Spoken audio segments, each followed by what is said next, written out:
Thank you for listening to the Sleepy Mind channel. Clouds are not light or empty. Even a small cloud can contain more than 1,000,000 tons of water, held in place not by stillness, but by constant motion within the air. What appears calm from the ground is made of countless tiny changes happening all at once, shaped by temperature, movement, and height. Tonight, we are going to spend time learning about cloud types. We will move slowly through what clouds are made of, where they form, how they change shape, and how different kinds of clouds behave in the sky.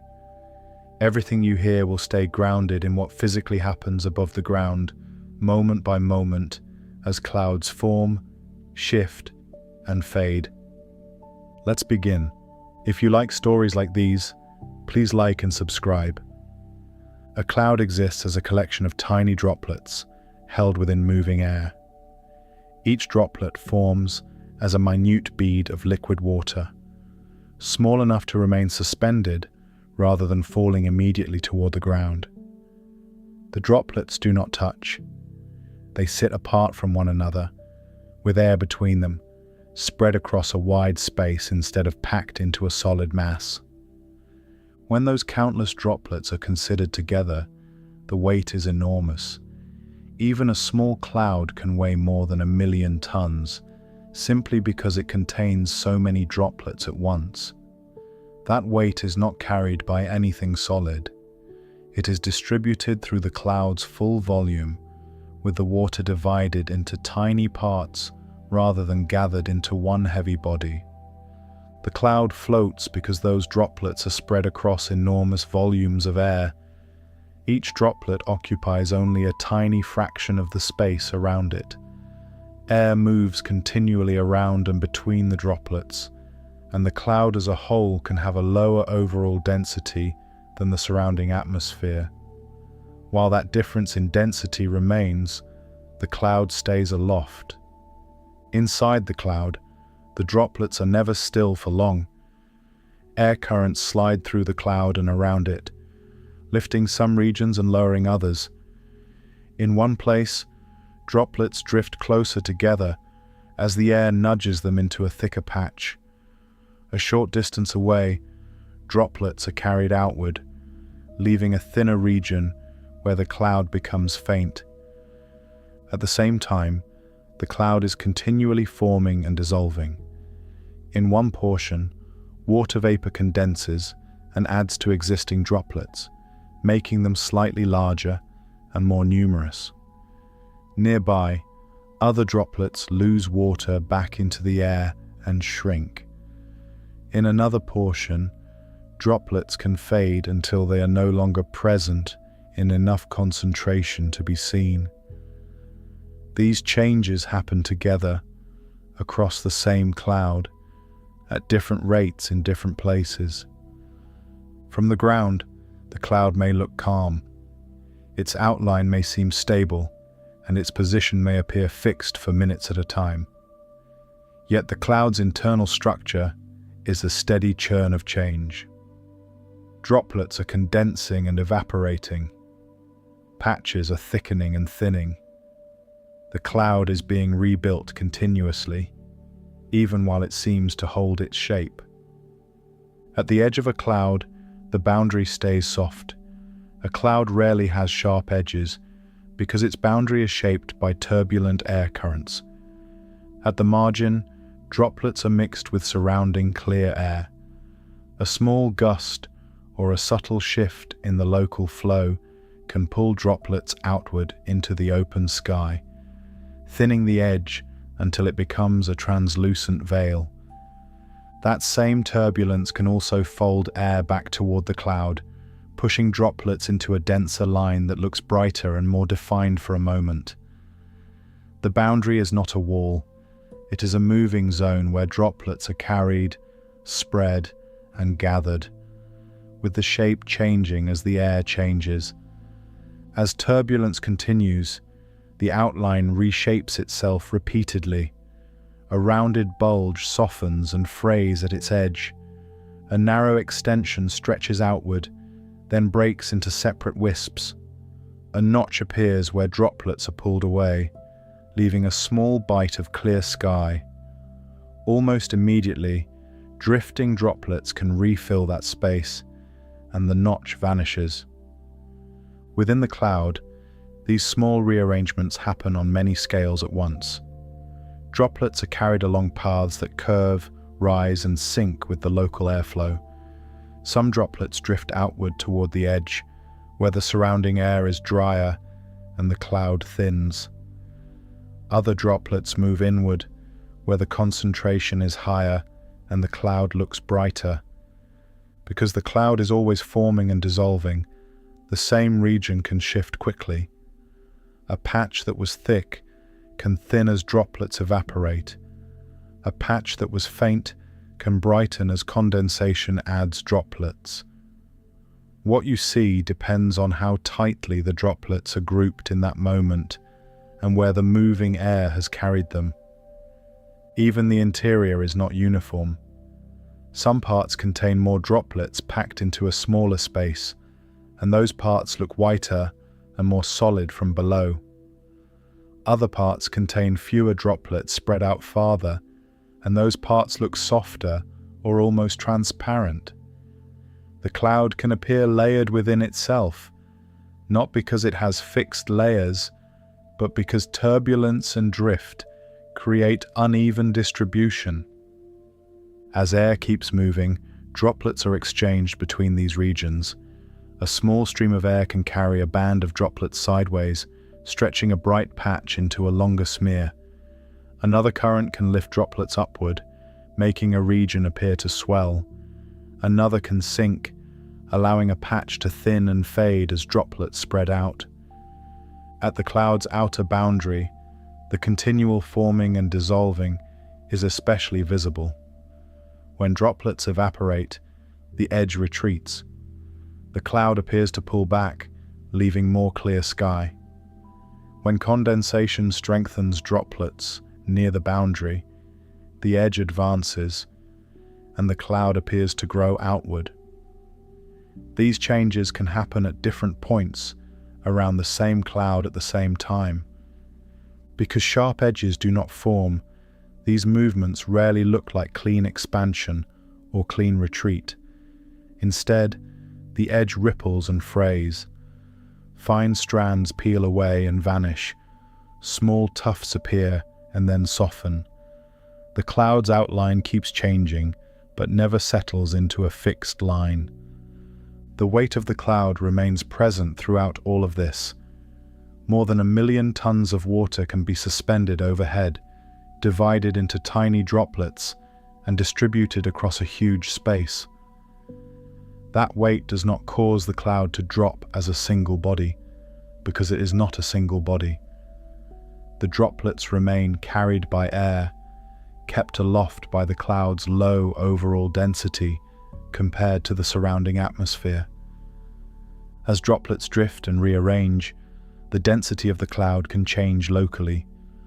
A denser patch can look darker, not because it is dirty, but because it contains more droplets in the path of light. A thinner patch can look bright at its edges and faint at its center.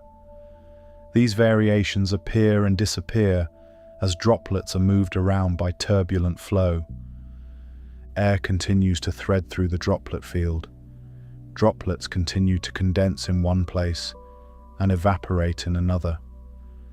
Turbulence continues to soften the boundary, pulling it outward in wisps and folding it back into thicker patches. The cloud maintains its presence only as long as this motion continues, held together by countless small physical changes.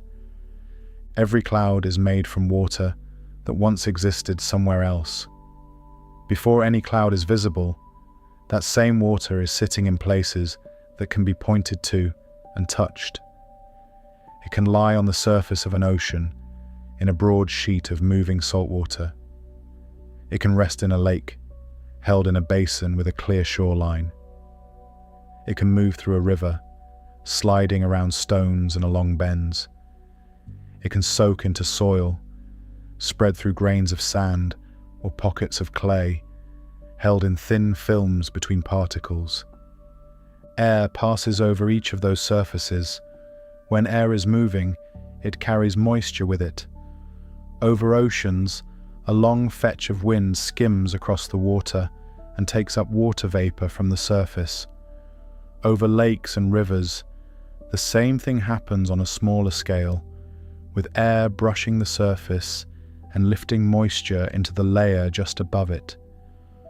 Over damp ground, air threads through grasses and low shrubs and carries away water vapor that has collected near the surface. That water vapor does not stay pinned to the place it came from. The air that carries it continues moving, and the vapor moves with it. Over hours, a mass of air can travel far enough that moisture picked up from one shoreline is carried over very different land.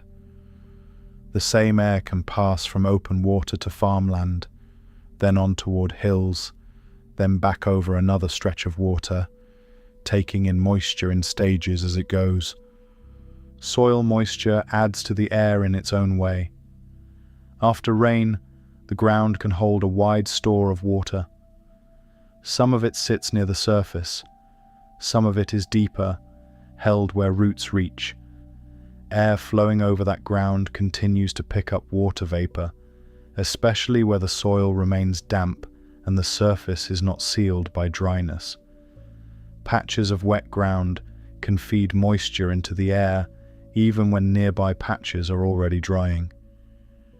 Plants contribute moisture directly as they grow. Water moves from the soil into roots and then into stems. It reaches leaves and spreads into the thin internal spaces inside the leaf. From there, water leaves the plant as vapor. This release is called transpiration. It is not a single burst. It happens in many small releases from many leaves as air flows past their surfaces. A single plant does this quietly. A field does it continuously. A forest does it across layers. In a wooded area, air moves through trunks and branches and then through the canopy. Along that path, leaves release water vapor into the moving air. That moisture becomes part of the air mass that passes over the forest and continues on. Where forests are extensive, that release can be wide enough that it feeds moisture back into the atmosphere in a steady supply. Forests help create their own rainfall by recycling moisture into the atmosphere. Moisture that has already fallen to the ground does not simply stay there.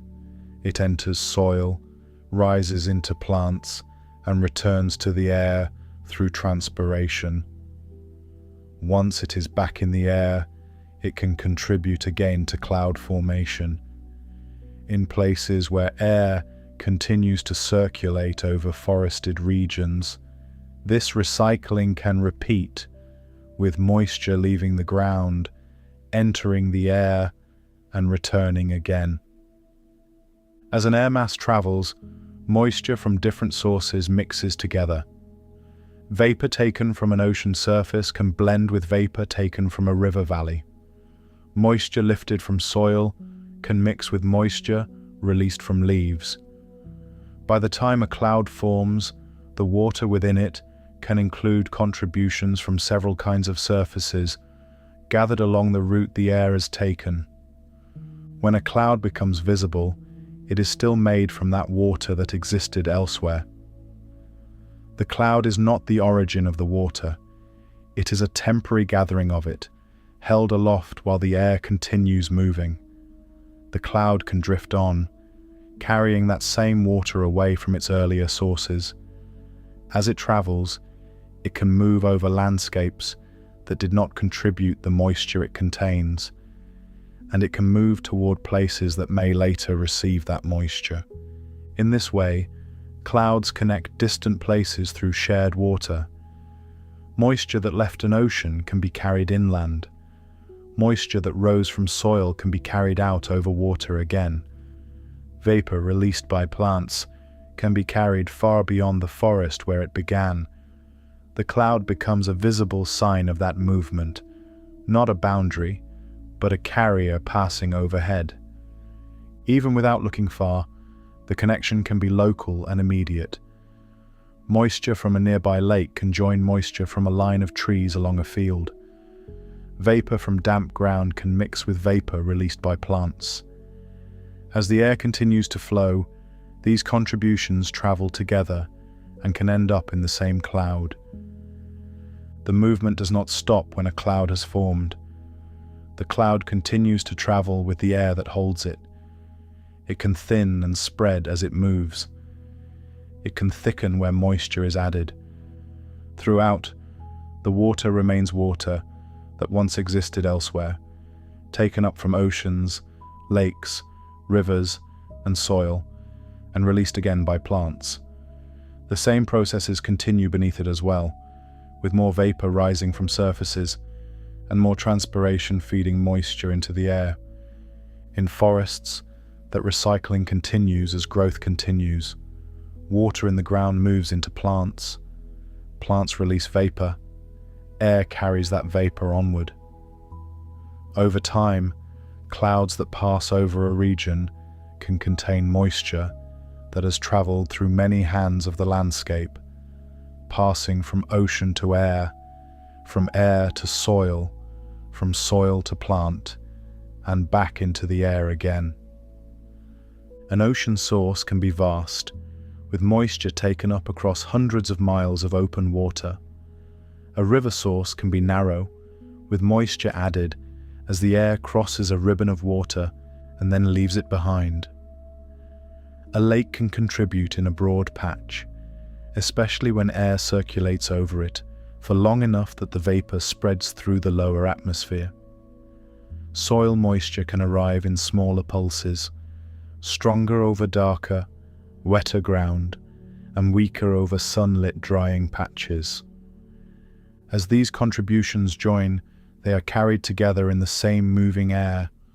The cloud that forms later is simply the place where that shared moisture becomes visible at once, still traveling, still in motion, still tied to where it came from.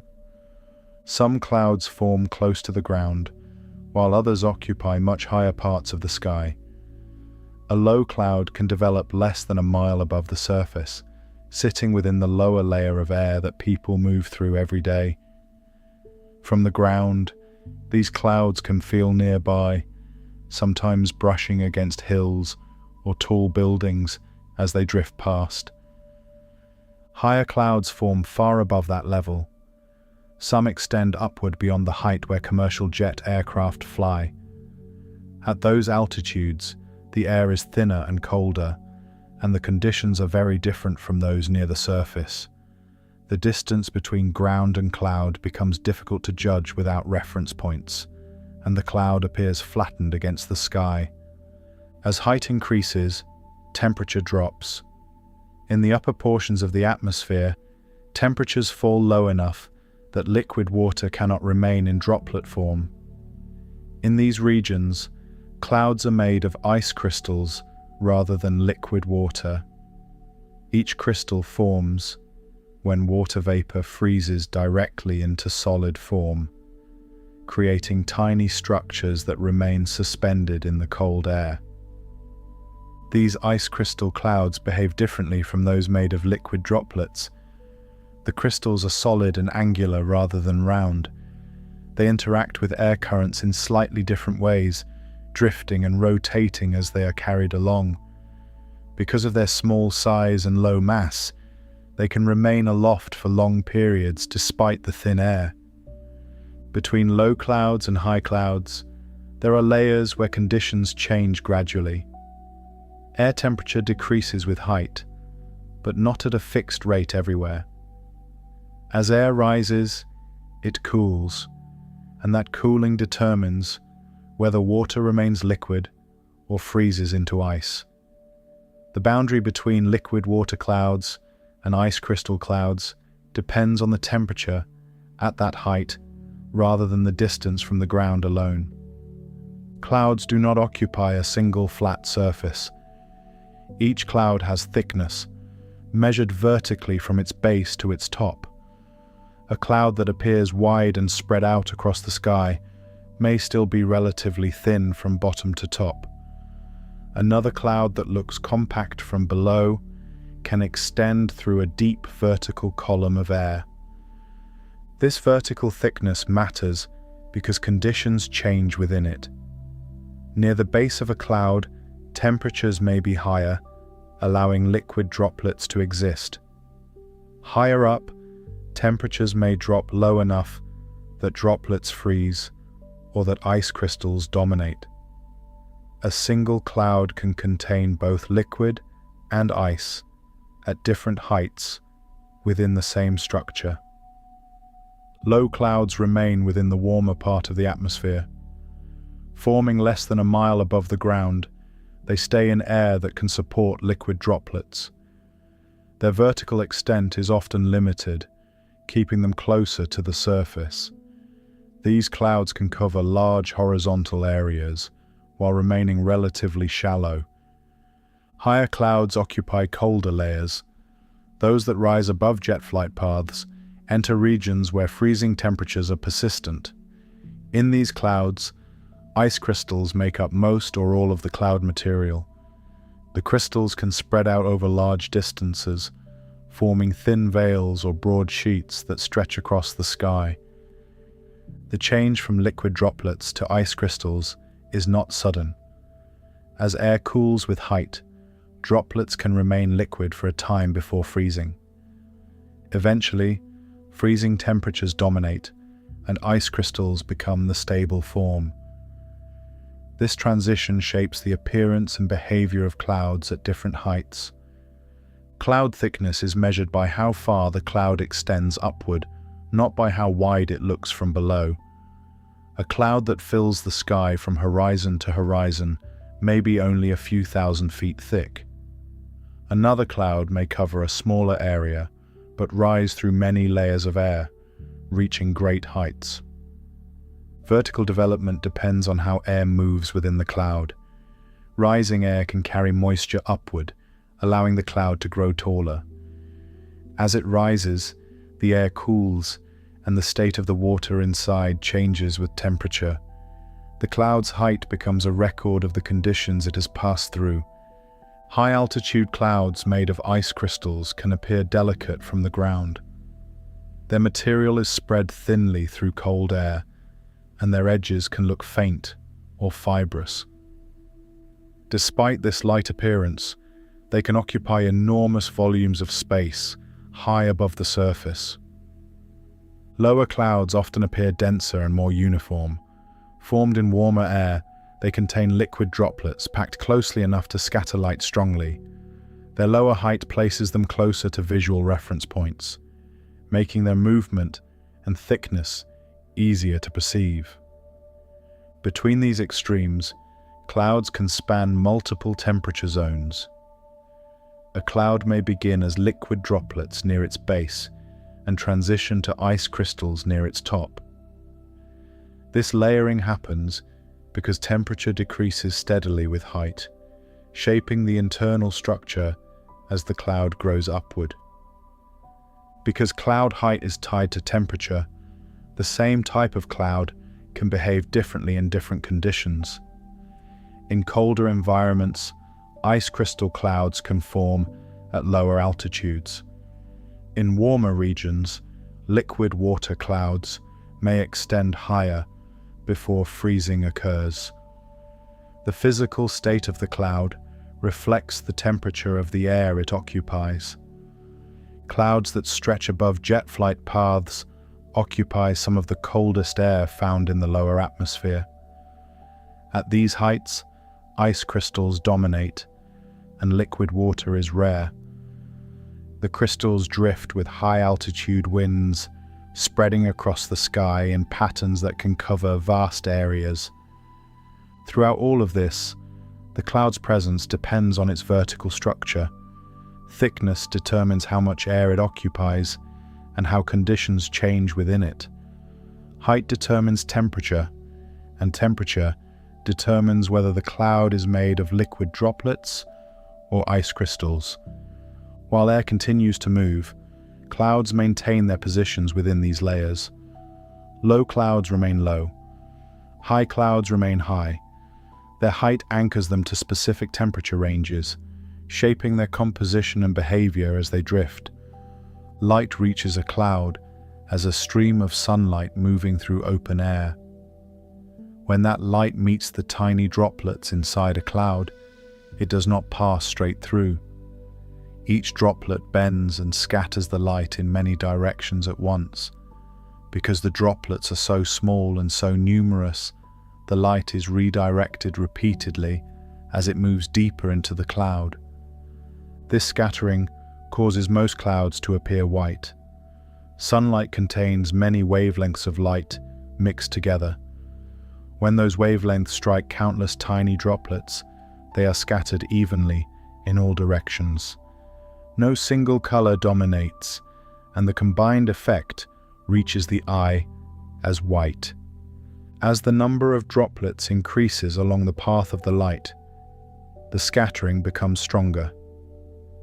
In thinner parts of a cloud, some sunlight still passes through, continuing downward toward the ground. In thicker parts, the light is scattered so many times that very little of it emerges on the other side. When a cloud becomes thick enough, it appears dark from below. The darkness does not come from dirt or smoke. It comes from the cloud blocking sunlight as it travels downward. The upper parts of the cloud may still be bright, but from the ground, the lower surface receives less direct light and looks grey or nearly black. This change in appearance depends on thickness rather than height alone. A low cloud can look dark if it is thick enough. A high cloud can look bright if it is thin enough. What matters is how many droplets the light must pass through before reaching the ground. Overcast skies form when clouds cover most or all of the sky. In these conditions, sunlight is scattered across a wide area before it reaches the surface. Instead of arriving from a single direction, the light comes from many directions at once. This diffused light softens shadows. Sharp edges disappear because there is no single strong light source creating contrast. Objects on the ground receive light from above, from the sides, and from reflections off the clouds themselves. As sunlight spreads evenly, glare is reduced. Bright highlights are muted. Surfaces that would normally reflect intense light instead appear more uniform. The overall brightness of the scene remains, but the extremes are smoothed out. The even distribution of light changes how shapes are perceived. Textures become easier to see because they are not overwhelmed by strong highlights or deep shadows. Fine details remain visible across surfaces that would otherwise show sharp contrast. Clouds achieve this effect by diffusing sunlight evenly. Each droplet contributes a small redirection of light. Together, millions of droplets act as a broad scattering layer. The result is a sky that functions like a vast diffuser, spreading light before it reaches the ground. When clouds thin or break apart, the effect changes immediately. Gaps allow direct sunlight to pass through again. Stronger highlights return. Shadows sharpen where direct beams reach the surface. The visual environment shifts as the distribution of droplets changes. Dark clouds intensify this contrast by blocking light more completely. Under a thick cloud, the ground receives less scattered light from above. The scene appears dimmer, not because light has vanished, but because much of it has been redirected away before reaching the surface. The thickness of the cloud determines how much light is lost along the way. In regions where droplets are densely packed, light can be scattered upward or sideways multiple times, never reaching the ground. In thinner regions, more light makes it through. This uneven thickness can create patterns across the landscape. One area may lie beneath a thinner section and appear brighter. Another may sit under a thicker section and appear darker. These changes shift as the cloud moves and reshapes. For photography, these conditions alter contrast directly. Overcast skies soften contrast by limiting extremes.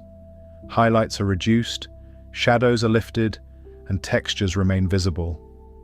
The scene appears flatter in brightness, but richer in surface detail. When clouds move and thickness changes, light responds immediately.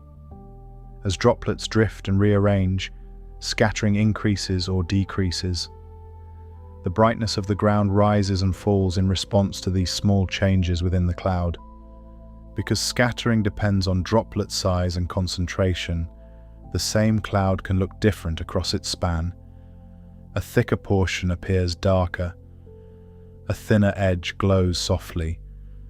Light outlines the boundary where scattering transitions from strong to weak. At the cloud's edge, light leaks through unevenly. Droplets thin out, and sunlight slips between them. This creates brighter rims and softer gradients rather than sharp lines. The boundary glows rather than cuts cleanly against the sky. As clouds continue to move, the distribution of light across the ground continues to change. Diffusion strengthens and weakens. Shadows fade and reappear. Contrast rises and falls as thickness shifts overhead. All of this happens without the cloud producing light of its own. The cloud only redirects what already exists. Its appearance comes entirely from how droplets scatter and block sunlight as it passes through them. Cirrus clouds appear high in the sky as thin streaks and filaments. From the ground, they look light and delicate, often stretched into long strands that seem loosely arranged rather than gathered into a solid mass. Their shape is not rounded or piled. It is narrow, spread out, and uneven, with fine threads that taper and fade at the edges. These clouds form at high altitude, well above the lower layers where most weather develops. At those heights, the air is cold enough that liquid water cannot remain in droplet form. Instead, cirrus clouds are made of ice crystals. Each crystal forms directly from water vapor that freezes into solid structure as it enters the cold upper air. The ice crystals are small and numerous. They do not cluster tightly together. Instead, they spread through a wide volume of thin air, creating a cloud that is visible mainly because of how it interacts with light rather than because of thickness. The cloud occupies space, but much of that space is empty air between the crystals. As high-altitude winds move through this region, the ice crystals are carried along. The wind stretches the cloud into elongated shapes, pulling it into lines and wisps. Where wind speed changes slightly, the cloud thins in one area and thickens in another, creating uneven streaks that can extend across large portions of the sky. Because the cloud is made of ice crystals, it interacts with sunlight in a particular way. As sunlight passes through the cloud, the crystals bend and redirect the light. Some of the light is refracted, changing direction as it passes through the angled faces of the crystals. This refraction can produce halos around the sun or the moon. The halo appears as a faint ring of light, often pale and evenly shaped. It forms because many ice crystals are oriented in ways that bend light at similar angles, sending it toward the observer from a wide arc around the light source. These halos do not appear randomly. They occur when high-altitude ice crystal clouds are present and spread across enough of the sky for the effect to become visible. Cirrus clouds provide the right conditions because of their composition and height. Cirrus clouds often signal that weather conditions will change within a day. Their presence indicates that air movements at high altitude are shifting. While the cloud itself may not produce precipitation, it marks changes taking place in the upper atmosphere that can affect conditions below. The cloud does not announce these changes with dramatic motion. Cirrus clouds move steadily with high-altitude winds, sometimes appearing almost stationary from the ground because of their great distance. Their slow drift can make them seem detached from surface conditions, even though they are linked to broader atmospheric movement. As the cloud stretches and thins, individual streaks can fade while others form nearby. Ice crystals can drift apart as winds spread them out. In other places, crystals can be drawn together into slightly denser filaments. These changes happen gradually, often unnoticed unless the cloud is watched over time. The edges of cirrus clouds remain soft and diffuse. They do not form sharp boundaries. Fine strands break off and dissolve into the surrounding sky as crystals disperse. New strands can appear where crystals collect again under shifting airflow. Because cirrus clouds are thin, they allow much sunlight to pass through. The sky beneath them often remains bright. At the same time, their presence can subtly alter the quality of the light, softening it slightly or creating faint visual textures across the sky. When sunlight encounters ice crystals at different angles, the brightness of the cloud can vary. Some portions may glow more strongly where refraction directs light toward the observer. Other portions may appear faint, where crystals are sparse or angled differently. As the day progresses, the position of the sun changes relative to the cloud. This alters how light passes through the ice crystals. Halos may strengthen, fade, or disappear as angles shift.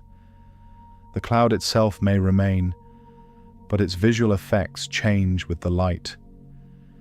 Cirrus clouds can spread over large areas while remaining thin. A single system can stretch across hundreds of miles, forming a high, delicate veil. Despite this size, the cloud may be difficult to notice unless the light catches it at the right angle. Over time, cirrus clouds can thicken slightly as more ice crystals enter the region. They can also thin and dissolve as crystals disperse or sublimate back into vapor. These changes reflect ongoing movement in the high-altitude air. As they move, cirrus clouds continue to refract sunlight wherever ice crystals remain present. Halos can appear ahead of incoming weather systems because the ice crystal clouds form first at high levels before other clouds develop below. The cloud shape continues to shift as winds pull and stretch it. Fine lines lengthen, split, and fade. New strands form where airflow gathers crystals again. The overall structure remains light and open, defined more by motion than by mass. Even as the cloud signals change, it remains quiet and sparse. Its ice crystals drift on high winds, scattering light and marking movement in the upper atmosphere without producing rain or shadow below. Cumulus clouds appear as rounded masses with bright tops and flatter bases. From the ground, they resemble piled shapes rather than stretched layers. Each cloud rises upward from a relatively narrow base and expands as air continues to move within it. These clouds usually indicate fair weather when they remain small and well-defined.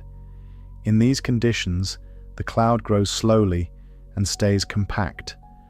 The rounded edges remain distinct, and the cloud does not spread outward into a wide sheet or upward into a tall column. Inside a small cumulus cloud, air is rising gently. As air moves upward, it carries moisture with it.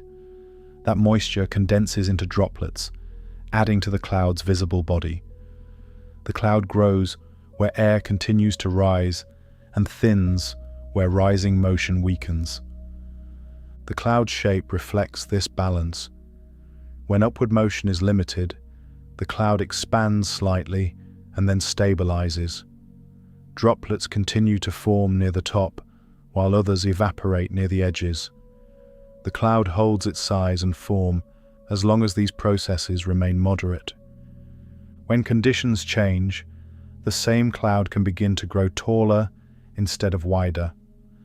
Stronger upward motion pushes air higher into the atmosphere. As that air rises, it cools, allowing more moisture to condense. The cloud's vertical dimension increases as droplets gather at higher levels.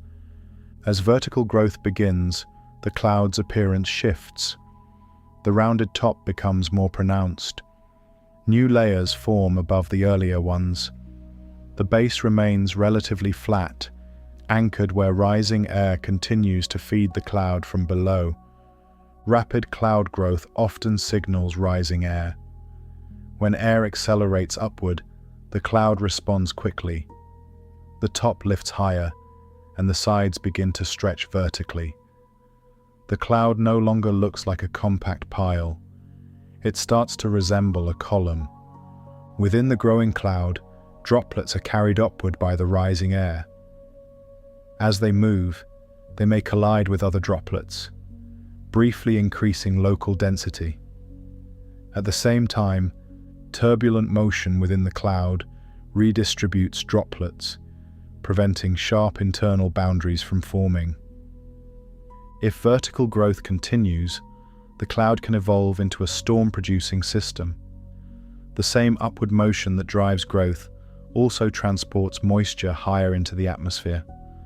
The cloud's vertical reach increases as long as rising air remains strong enough to support it. During this phase, the cloud sides may still appear rounded, but the overall structure becomes taller and more imposing. The cloud occupies more vertical space, passing through layers of air with different temperatures and movements. The transition from small cumulus to taller forms does not happen all at once. It proceeds as upward motion strengthens in pulses. Each pulse lifts droplets higher, adding to the cloud's height. Between pulses, growth may pause or slow. When upward motion weakens again, growth can stall. The cloud may stop rising and begin to spread slightly. Droplets near the edges evaporate back into the air, softening the outline. Portions of the cloud thin, while others remain dense. Small cumulus clouds often repeat this cycle. They grow slightly, stabilize, and then fade. Each cloud reflects the momentary strength of rising air beneath it. When air movement remains gentle, the cloud remains small and short-lived. The cloud's base remains an important feature throughout this process. It marks the level where air becomes saturated enough for droplets to form. So long as air continues to rise from below, the base remains visible and relatively flat. Above the base, the cloud's interior remains active. Droplets form, drift, collide, and evaporate as air moves through the cloud. The cloud's visible shape is the result of these ongoing internal motions, rather than a fixed structure. When growth accelerates, the cloud responds quickly. Vertical extension increases, and the cloud's top rises into higher air. The cloud's form changes from a low pile into a taller mass, shaped by the strength of the rising air. Even during rapid growth, the cloud's edges remain soft. Turbulence prevents sharp outlines. Portions billow outward, while others are drawn inward. The cloud's surface remains uneven, reflecting the constant movement inside. So long as rising air continues, the cloud maintains its vertical form. When that motion weakens, the cloud begins to lose structure. Droplets disperse, and the cloud thins from the edges inward. A single cumulus cloud can therefore exist in multiple states over a short time.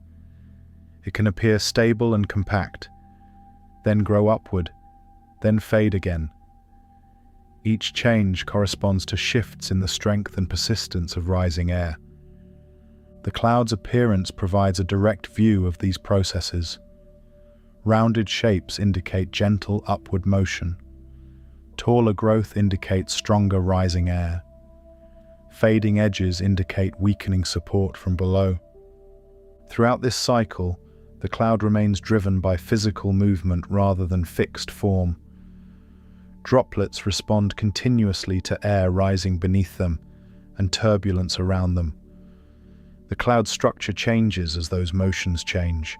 As vertical growth continues or stalls, the cloud occupies a changing volume of air. Its height, width, and density adjust moment by moment. The cloud remains present only while rising air continues to carry moisture upward. Stratus clouds spread out as broad grey layers that cover much of the sky at once. Instead of forming rounded piles or tall columns, they extend horizontally, creating a low ceiling of cloud that can stretch from one horizon to the other. Their lower surface often appears uniform, with little variation in height from place to place. These clouds create the kind of grey skies that soften the entire scene below them. Light reaching the ground has already passed through a wide layer of cloud, scattering as it goes. The sky loses sharp contrast, and the boundary between sky and land feels closer and more enclosed. Stratus clouds are responsible for overcast conditions. In an overcast sky, there are few breaks where sunlight can pass directly through. The cloud layer remains continuous, with only subtle changes in thickness across its surface. From below, the cloud appears steady and persistent rather than broken or fast-moving. Because the cloud layer is broad and even, shadows are reduced. Objects on the ground no longer cast sharp outlines. Instead, edges soften as light arrives from many directions at once. The scene becomes evenly lit, without strong highlights or deep shadowed areas. This reduction in contrast also reduces glare. Bright reflections from surfaces such as water, metal, or pale ground are muted. Light spreads more evenly across surfaces, making the visual environment gentler and less harsh. The brightness remains, but it is distributed more uniformly. Low cloud ceilings play a role in shaping how far the eye can see. When stratus clouds hang low, the vertical distance between ground and cloud is reduced. This can make landscapes feel closer together, with distant features fading into the same grey tone as the sky above them. The cloud ceiling limits visual distance upward as well. Instead of seeing depth in the sky, the view stops at the underside of the cloud layer. This creates a sense of enclosure, as if the space above has been compressed downward. Within the stratus layer, droplets remain spread through a relatively shallow vertical space. The cloud does not build upward into tall structures. Instead, it maintains its thickness across a wide area. Small changes in droplet concentration can still occur, but they are subtle and spread out rather than dramatic. As air moves beneath the cloud, the overcast layer remains largely intact. Small variations in airflow may thin one area slightly, while thickening another nearby. These changes shift slowly, preserving the overall grey appearance. Because the cloud layer is continuous, the ground beneath experiences a consistent quality of light. Changes in brightness happen gradually as the cloud thickens or thins. Sudden flashes of sunlight are rare, while the layer remains unbroken. The diffused light produced by stratus clouds can reduce eye strain. With glare lowered and contrast softened, the visual field becomes easier to process. Fine details remain visible without being overwhelmed by bright highlights or deep shadows. As the day progresses, the cloud layer can drift while maintaining its structure. Movement is often subtle, noticeable only over longer periods. The cloud ceiling slides across the sky without breaking apart into distinct shapes. In some cases, the cloud layer can lower further. As the base descends, the distance between cloud and ground shrinks. Hills, buildings, or trees may approach the cloud base, appearing partially obscured as they intersect with the low ceiling. When the cloud layer lifts slightly, the enclosure eases. The same grey cover remains, but the added space between ground and cloud allows more depth to return to the view. These shifts happen gradually as air movement and moisture distribution change. Stratus clouds do not announce themselves with dramatic form. Their presence is defined by coverage rather than shape. They replace variation with uniformity, spreading a consistent layer across the sky. As droplets continue to scatter light within the cloud, the grey tone remains stable. Thicker areas appear slightly darker, thinner areas appear lighter. The differences remain gentle, without sharp boundaries. Throughout their presence, stratus clouds maintain their broad, layered character. They cover, soften, and enclose. The sky becomes a continuous surface, rather than a backdrop of individual cloud forms. The cloud layer persists as long as conditions allow droplets to remain spread across the same shallow height. When those conditions change, the layer can thin, lift, or break. Until then, the overcast sky remains in place, shaping light and visibility beneath it. Altocumulus clouds appear as many small cloud elements arranged across the sky rather than as a single continuous mass. Each element sits close to the next, forming a field of rounded patches that extend outward in repeating patterns. The cloud layer does not pile upward or flatten completely. It holds its shape as a textured surface, suspended at a middle height. Each individual patch has a slightly raised center. The edges soften as they thin into the surrounding air. When viewed together, these patches resemble ripples spreading across water or soft waves frozen in place. The pattern repeats across the sky, creating a surface that looks structured without being uniform. In some arrangements, the patches resemble overlapping scales. The cloud elements sit close enough that the gaps between them are narrow, yet each piece remains visually distinct. The cloud layer appears broken into segments, but those segments move together as part of the same system. Altocumulus clouds often appear during warm mornings. At this time, the ground has begun to warm under early sunlight, while the air higher up remains cooler. This difference in temperature supports the formation of clouds at a level between low and high cloud layers. At that altitude, air can rise gently without accelerating into strong vertical motion. Moisture lifted to this level condenses into droplets, but the rising motion is spread out rather than concentrated. Instead of feeding a single tall cloud, the air organizes moisture into many small regions. Where air rises slightly, droplets gather and a patch forms. Where air sinks slightly, droplets thin out, leaving small gaps. These alternating motions repeat across the cloud layer, creating the ripple-like pattern that defines altocumulus clouds. Because upward motion is limited, the patches remain relatively small. They do not stack upward into towers. They also do not merge into a smooth sheet. The cloud holds a balance between separation and continuity, maintaining its patterned surface. As the morning continues, the cloud layer moves with the wind at its altitude. That wind may differ in direction or speed from winds closer to the ground.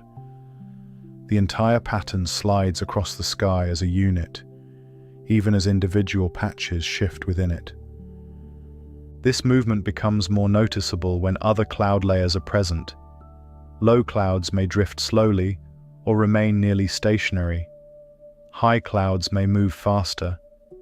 Altocumulus clouds trace the motion of the mid-level air between them, revealing a separate stream of movement overhead. Within the cloud layer, the pattern continues to evolve. Some patches stretch slightly as air pulls them sideways. Others thin and fade as droplets disperse. Nearby patches may thicken briefly as moisture gathers, then soften again as air movement changes. The repeating structure remains even as individual elements change. The pattern does not break apart quickly. Instead, it adjusts gradually, with patches reshaping rather than disappearing all at once. The presence of altocumulus clouds on a warm morning can suggest thunderstorms later in the day. Their formation indicates that air aloft is already organizing moisture and responding to temperature differences. As heating continues at the surface, rising motion below may strengthen. If upward motion increases later, moisture can be carried higher. New cloud layers may form above or below the altocumulus layer. The patterned clouds themselves may thin, lift, or dissolve as conditions change, but their appearance marks an earlier stage in that progression. Before that shift occurs, the altocumulus layer can persist for hours. The repeating patches remain suspended at the same level as long as temperature and airflow support them.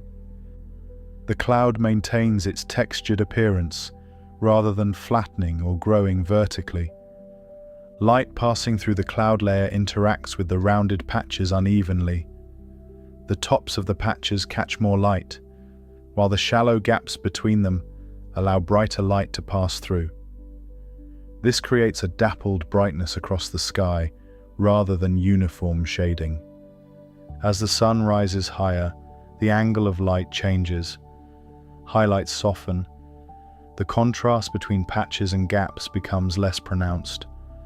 Some patches brighten briefly as light strikes them more directly, then fade as droplets redistribute. Despite the texture overhead, the cloud layer remains thin enough that much sunlight still reaches the ground. The sky does not darken significantly. Instead, light shifts gently as the pattern drifts and reshapes. Movement within the cloud continues at a steady pace. Droplets gather and spread in response to small changes in air motion. The pattern holds together because those changes repeat across the layer rather than concentrating in one place.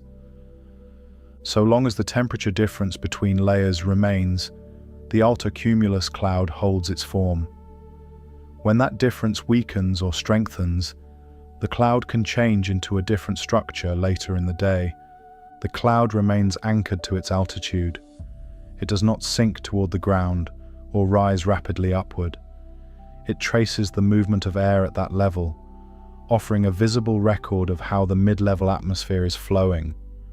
The repeating patches continue to slide across the sky, reshaping gradually while maintaining their overall pattern.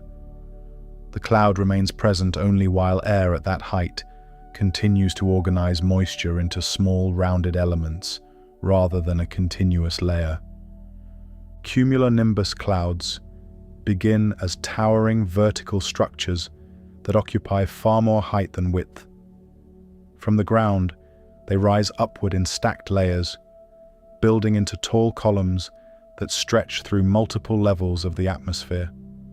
Their lower portions can appear dense and heavy, while their upper regions spread outward as they encounter different conditions higher above. These clouds are responsible for thunderstorms.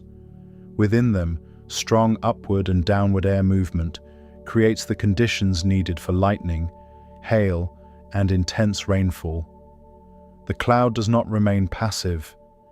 It is shaped continuously by powerful vertical motion that lifts moisture upward and pulls air downward at the same time. As air rises into the cloud, It carries moisture upward through a deep vertical column. Droplets form and are transported higher as rising air continues to push them upward. This rising motion allows the cloud to grow taller, expanding into colder layers of the atmosphere. Some cumulonimbus clouds grow taller than Mount Everest is high. Their vertical reach can extend many miles above the ground, crossing through temperature zones that differ sharply from one another. The cloud becomes a tall structure that occupies a large volume of the sky, even if its base appears limited in size. As the rising air reaches higher levels, it eventually encounters a stable layer of the atmosphere. At this level, the air can no longer rise freely. When upward motion meets this stable layer, the air spreads outward instead of continuing upward. This spreading creates the flat, anvil-shaped top that defines mature thunderstorm clouds. The top flattens and extends horizontally, forming a wide, shelf-like structure that contrasts with the vertical column below. The anvil marks the height where rising air is forced to spread sideways. Below the anvil, the cloud continues to churn. Rising air pushes droplets upward, while other regions experience sinking air that pulls moisture downward.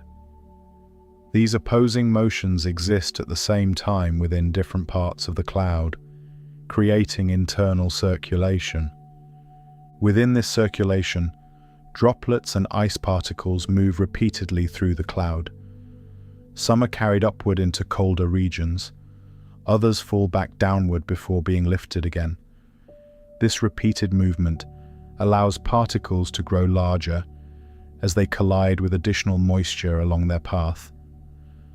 Lightning forms inside cumulonimbus clouds as a result of intense internal motion. The cloud's vertical development creates regions with different electrical charges. As air and particles move rapidly within the cloud, charge separation occurs. Lightning discharges follow paths through the cloud and toward the ground. Rainfall produced by cumulonimbus clouds is often intense. As droplets grow larger through repeated collisions, gravity eventually overcomes the upward motion, holding them aloft. When that happens, water falls rapidly from the cloud, producing heavy rain over a relatively concentrated area. Hail also forms inside these clouds. Hailstones grow as particles are carried upward and downward within strong air currents. Each pass through moist regions adds new layers of ice. The hailstone grows larger with each cycle until it becomes heavy enough to fall out of the cloud. The internal motion required for hail formation reflects the strength of the cloud. Strong upward currents are necessary to keep hailstones suspended long enough to grow. The presence of hail indicates that air movement inside the cloud is both powerful and sustained. Cumulonimbus clouds often dominate the sky when present. Their vertical scale draws attention upward. The cloud's base can appear dark and sharply defined, while the upper portions spread outward into a wide anvil that casts a broad presence across the sky. As the cloud matures, its internal structure becomes more complex. Rising air continues to feed the cloud from below. At the same time, rain-cooled air descends in downdrafts, spreading outward when it reaches the ground. These opposing flows coexist within the same cloud system.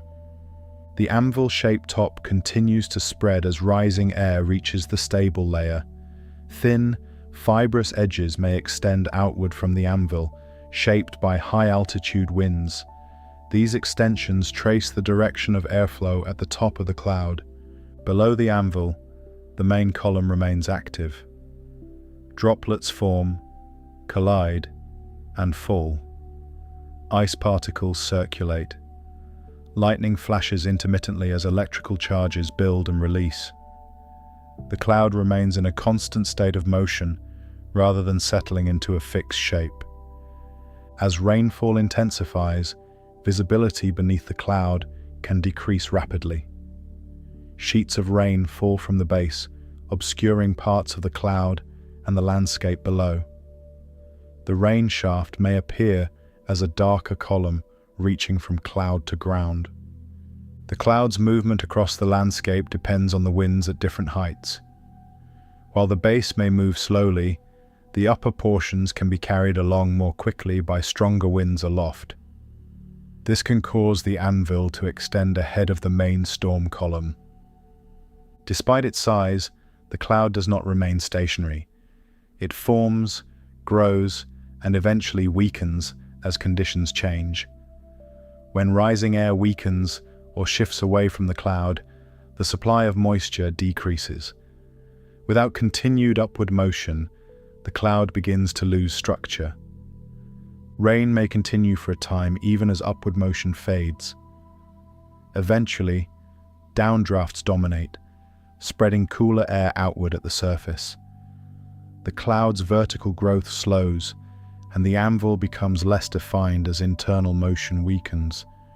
As the cloud dissipates, its towering form gradually softens. Portions thin and spread. Rainfall tapers. Lightning becomes less frequent. The once sharply defined vertical structure breaks apart into less organized remnants. Throughout its life, the cumulonimbus cloud represents an extreme expression of vertical motion. Its height reflects strong rising air. Its anvil marks the limit imposed by stable atmospheric layers. Its internal circulation produces lightning, hail, and heavy rain through repeated physical movement rather than static conditions. The cloud's presence reshapes the sky around it. Other clouds may be drawn into its circulation or pushed aside by outflowing air. The surrounding atmosphere responds to the energy and movement contained within the storm. So long as rising air continues to feed the cloud, it maintains its towering form. When that motion fades, the cloud's structure collapses from the inside out. What remains drifts and thins, leaving behind traces of its earlier vertical reach. Fog forms when a cloud develops at ground level rather than higher in the sky. Instead of hanging above the surface, the cloud settles into the air people move through, filling streets, fields, and shorelines with suspended droplets. The same kind of tiny droplets found in higher clouds are present, but their position places them directly in contact with the ground. Because fog is a cloud at ground level, its base and top are not separated from the surface by distance. The cloud occupies the lowest layer of air, spreading outward rather than upward. Visibility decreases as droplets fill the space between objects and the observer, softening outlines and shortening the distance that can be seen clearly. Fog forms near the surface, where air temperature and moisture change quickly. In these lowest layers, air interacts directly with land, water, and structures. Small shifts in temperature can have immediate effects because there is little vertical separation to buffer those changes. One common pathway for fog formation begins when warm, moist air cools quickly near the surface. As that air cools, it can no longer hold the same amount of water vapor. Moisture condenses into tiny droplets, and a cloud forms directly where the cooling occurs. This cooling can happen over a wide area at once. When it does, fog spreads across the surface, rather than appearing as a distinct mass overhead. The droplets remain suspended in the air, close enough together to scatter light and reduce visibility. Because fog forms so near the ground, its shape is strongly influenced by the terrain it moves through. It can pool in low areas, slide along flat surfaces, or thin slightly as it encounters obstacles. The cloud does not float freely above these features. It interacts with them continuously. Coastal regions often experience a specific type of fog formation. Coastal fog forms when moist ocean air drifts over cooler land or cooler water. As the warm, moisture-filled air moves into contact with the cooler surface below, rapid cooling occurs. That cooling triggers condensation. Droplets form within the moving air, and the cloud develops at the surface. The fog can roll inland from the coast, carried by gentle winds, spreading across beaches, roads, and nearby hills. In this case, the ocean acts as the source of moisture. Air above the water picks up water vapor, becoming warm and moist. When that air leaves the ocean and passes over a cooler surface, the temperature difference drives condensation. Fog formed in this way can move steadily, maintaining its structure as long as the temperature contrast remains. The cloud does not need to build upward. It remains shallow, spread across the surface, with its top only slightly higher than the ground. Over water, similar processes can produce marine clouds. Marine clouds form above the ocean surface, and often persist longer than clouds over land. This persistence occurs because ocean temperatures change slowly. Because the ocean warms and cools gradually, the air above it experiences fewer rapid temperature swings. Conditions that support cloud formation can remain stable for extended periods. As a result, marine clouds can linger, maintaining a consistent presence over the water. When these marine clouds drift toward land, they can become coastal fog. The cloud that existed just above the ocean's surface transitions seamlessly into a ground-level cloud as it moves over cooler land or water. The boundary between marine cloud and fog is defined by height rather than structure. Fog formed from marine clouds often appears smooth and uniform. The droplets are spread evenly through the air, creating a continuous veil rather than broken patches. The cloud's thickness remains relatively shallow, but its horizontal reach can be extensive. As fog spreads, it responds to small changes in airflow. A slight breeze can push it along roads or across fields. Where airflow slows, the fog thickens. Where airflow accelerates, the fog thins slightly but may remain present. Because fog occupies the air people move through, its effects are immediate. Visibility decreases as light scatters through the droplets. Objects lose contrast as outlines blur. The cloud shapes perception directly rather than being observed from a distance. Despite its presence at ground level, fog behaves like other clouds in that it forms and dissolves based on temperature and moisture. So long as air remains cool enough and moist enough near the surface, droplets remain suspended. When conditions change, the droplets evaporate back into vapor. Fog does not require dramatic motion to form. It can develop quietly as air cools by a small amount. Once formed, it can remain in place or drift slowly, responding to gentle movements in the lowest layer of air. In coastal environments, fog can arrive and retreat in cycles. Moist ocean air drifts inland and cools, forming fog. Later, changes in temperature can cause the fog to thin and lift, clearing the surface again. These transitions can happen without strong winds or storms. Over the ocean, marine clouds can maintain their structure through long stretches of time. Because the water below changes temperature slowly, the cloud remains supported. The air above the ocean continues to supply moisture, sustaining the cloud.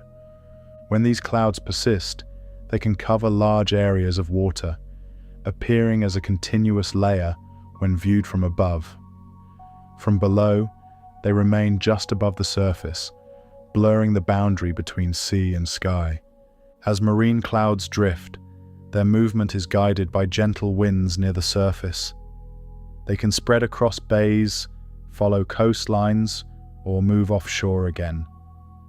Their persistence reflects the stability of the temperature conditions beneath them. Fog that forms near the surface inland can also respond to similar principles. Warm, moist air cools quickly, droplets form, and the cloud spreads. If the surface warms again, or air dries, the cloud dissolves. Throughout its presence, fog remains a ground-level expression of cloud formation. It does not rise high into the atmosphere. It remains close, shallow, and responsive to the immediate environment. The droplets within fog are the same kind found in other clouds. What distinguishes fog is position rather than composition. The cloud exists where people walk and drive, shaped by the surface beneath it. As air continues to move gently across the surface, fog can shift and reshape.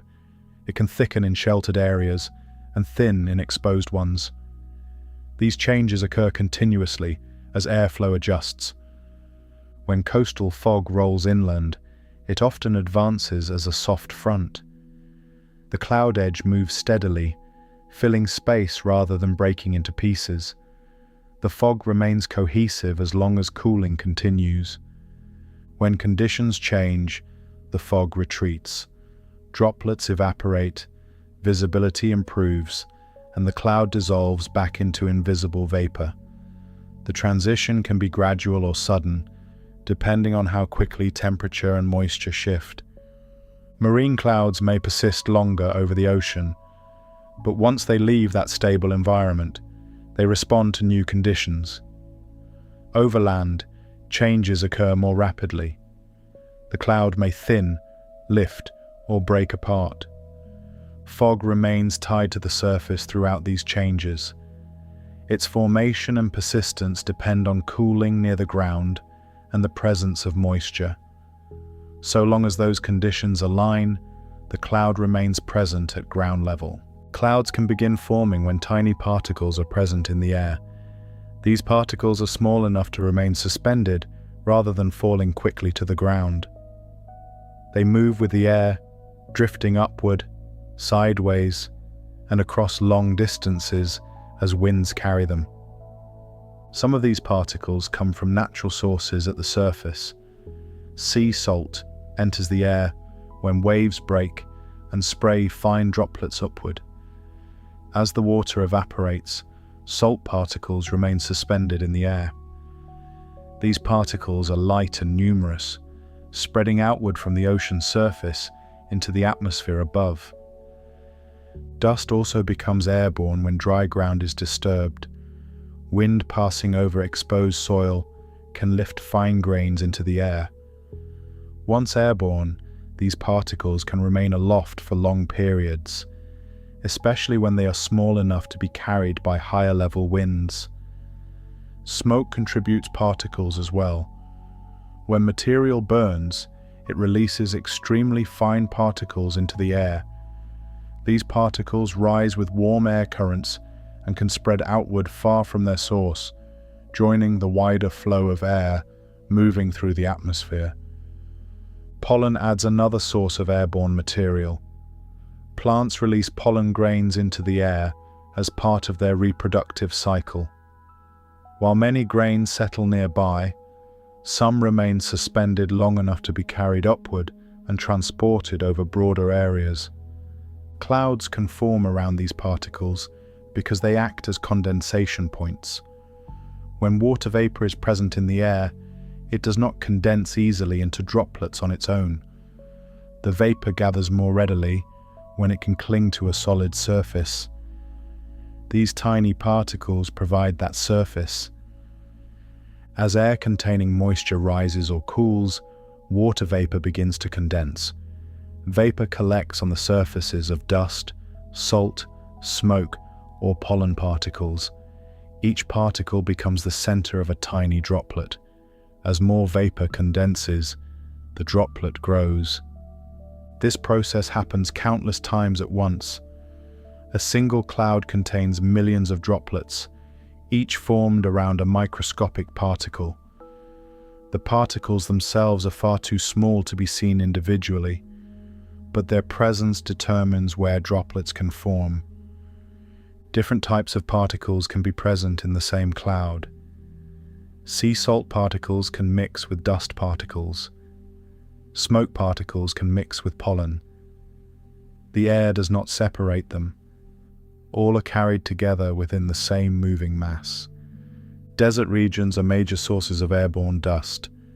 Strong winds sweeping across dry landscapes lift fine particles into the air.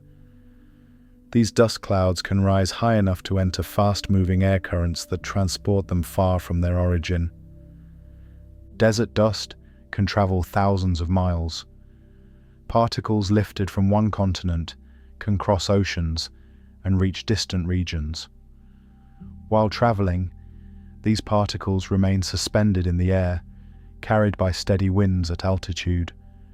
As the dust travels, it continues to act as condensation points. When moist air is encountered, water vapor can condense onto these dust particles.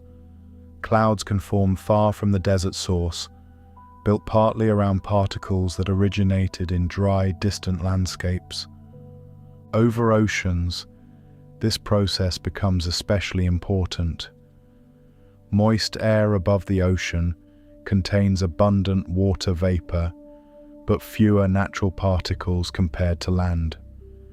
When desert dust drifts over the ocean, it introduces new condensation points into the moist air. Clouds can then form more readily over those ocean regions. Droplets gather around the incoming dust particles, allowing clouds to develop where they might otherwise be sparse. In this way, particles from deserts contribute directly to cloud formation far away. Some of the dust particles carried within clouds contain minerals. As clouds move and later release precipitation, these minerals can be delivered to ecosystems far from their source. The particles do not dissolve completely. They remain part of the droplets until they reach the surface. Some clouds therefore carry nutrients across continents. Minerals lifted from one region can fall as part of rain or dust deposition in another. Soil in distant areas can receive material that originated far away, delivered through cloud processes. The cloud itself does not select which particles it carries. It forms wherever conditions allow condensation. Whatever particles are present in the air at that time become incorporated into the cloud's droplets. As clouds move, the particles inside them move as well. They remain suspended within droplets, or, in some cases, between droplets in the air. The cloud acts as a temporary carrier rather than a final destination. When clouds thin or dissolve, some particles remain suspended in the air. Others fall with precipitation. The distribution of particles continues to change as clouds form, move, and dissipate. Different environments contribute different mixtures of particles. Coastal air carries more sea salt. Agricultural areas contribute pollen and soil dust. Urban areas add smoke and fine particulates. Desert regions supply large quantities of mineral dust. When air masses mix, these particles mix as well. Clouds forming in such air reflect the combined history of the air's movement. Droplets may form around particles from several sources at once. So long as particles remain suspended, they can continue to serve as condensation points. A particle that did not participate in one cloud may later become part of another. Its role depends on when and where condensation occurs. Cloud formation therefore depends not only on moisture and temperature, but also on the presence of these microscopic particles. Without them, condensation would be far less efficient, and cloud formation would be more difficult in many conditions. The particles themselves are passive. They do not move independently. They follow the air, responding to wind, turbulence, and gravity. Their importance lies in how they provide surfaces for vapor to condense upon. As air continues to circulate around the planet, particles are constantly lifted, transported, incorporated into clouds, and released again. This cycle repeats continuously, linking surface conditions with cloud formation far above. Clouds that form from these processes can vary widely in appearance, depending on how many particles are present and how moisture condenses around them. Thicker clouds contain more droplets, often formed around abundant particles. Thinner clouds may form where fewer particles are available, resulting in fewer droplets spread across the same volume of air. These differences emerge from the same underlying process of condensation on particles. Throughout the atmosphere, particles remain essential to cloud formation. They travel unseen, carried by air currents, shaping where and how clouds appear as water vapor condenses around them. Rain begins inside a cloud as droplets that are extremely small. Each droplet starts as a tiny collection of water, far lighter than a raindrop and easily held in place by moving air. At this stage, the droplets are so small that gravity has little effect on them. They drift wherever the air carries them. Within the cloud, these tiny droplets exist in large numbers. They move constantly, pushed and pulled by air currents that rise, sink, and swirl through the cloud. No droplet follows a straight path. Each one traces a looping, irregular route shaped by the motion of the surrounding air. As droplets move, they encounter one another. When two droplets touch, they can merge into a single, slightly larger droplet. This merging does not happen everywhere at once. It occurs in small, scattered moments throughout the cloud, as droplets drift close enough to collide. After merging, the new droplet is larger than either of the originals. Its increased size changes how it moves. It still drifts with the air, but gravity begins to have a slightly stronger influence. The droplet may begin to fall slowly, even as air currents continue to carry it sideways or upward. Inside the cloud, this process repeats many times. Droplets collide and merge again and again. Each collision adds a small amount of water, increasing the droplet's mass. Growth is gradual rather than sudden, built from many small interactions rather than a single event. As droplets grow, they begin to fall more noticeably. Their downward motion increases, but it is not smooth or direct. Rising air can still lift them temporarily. Turbulent motion can push them sideways or upward before gravity pulls them down again. This repeated movement through the cloud allows droplets to encounter even more droplets. A falling droplet may pass through regions filled with smaller droplets, colliding with them along the way. Each collision adds to its size, making it heavier and more likely to continue falling. The cloud acts as a space where droplets are constantly recycled through different paths. Some droplets grow quickly, others remain small for longer periods. The outcome depends on where each droplet travels within the cloud and how often it collides with others. Rain droplets begin extremely small, but they must grow much larger before they can reach the ground. The air inside the cloud provides resistance, slowing their fall. Only when a droplet becomes heavy enough does gravity overcome the upward and sideways motion of the air. As the droplet grows, its shape may change slightly. Larger droplets do not remain perfectly spherical. Air resistance flattens them as they fall, increasing their surface area. This shape affects how quickly they move downward through the cloud. Within the cloud, many droplets are at different stages of growth at the same time. Some are just beginning as tiny beads. Others are midway through growth, large enough to fall slowly.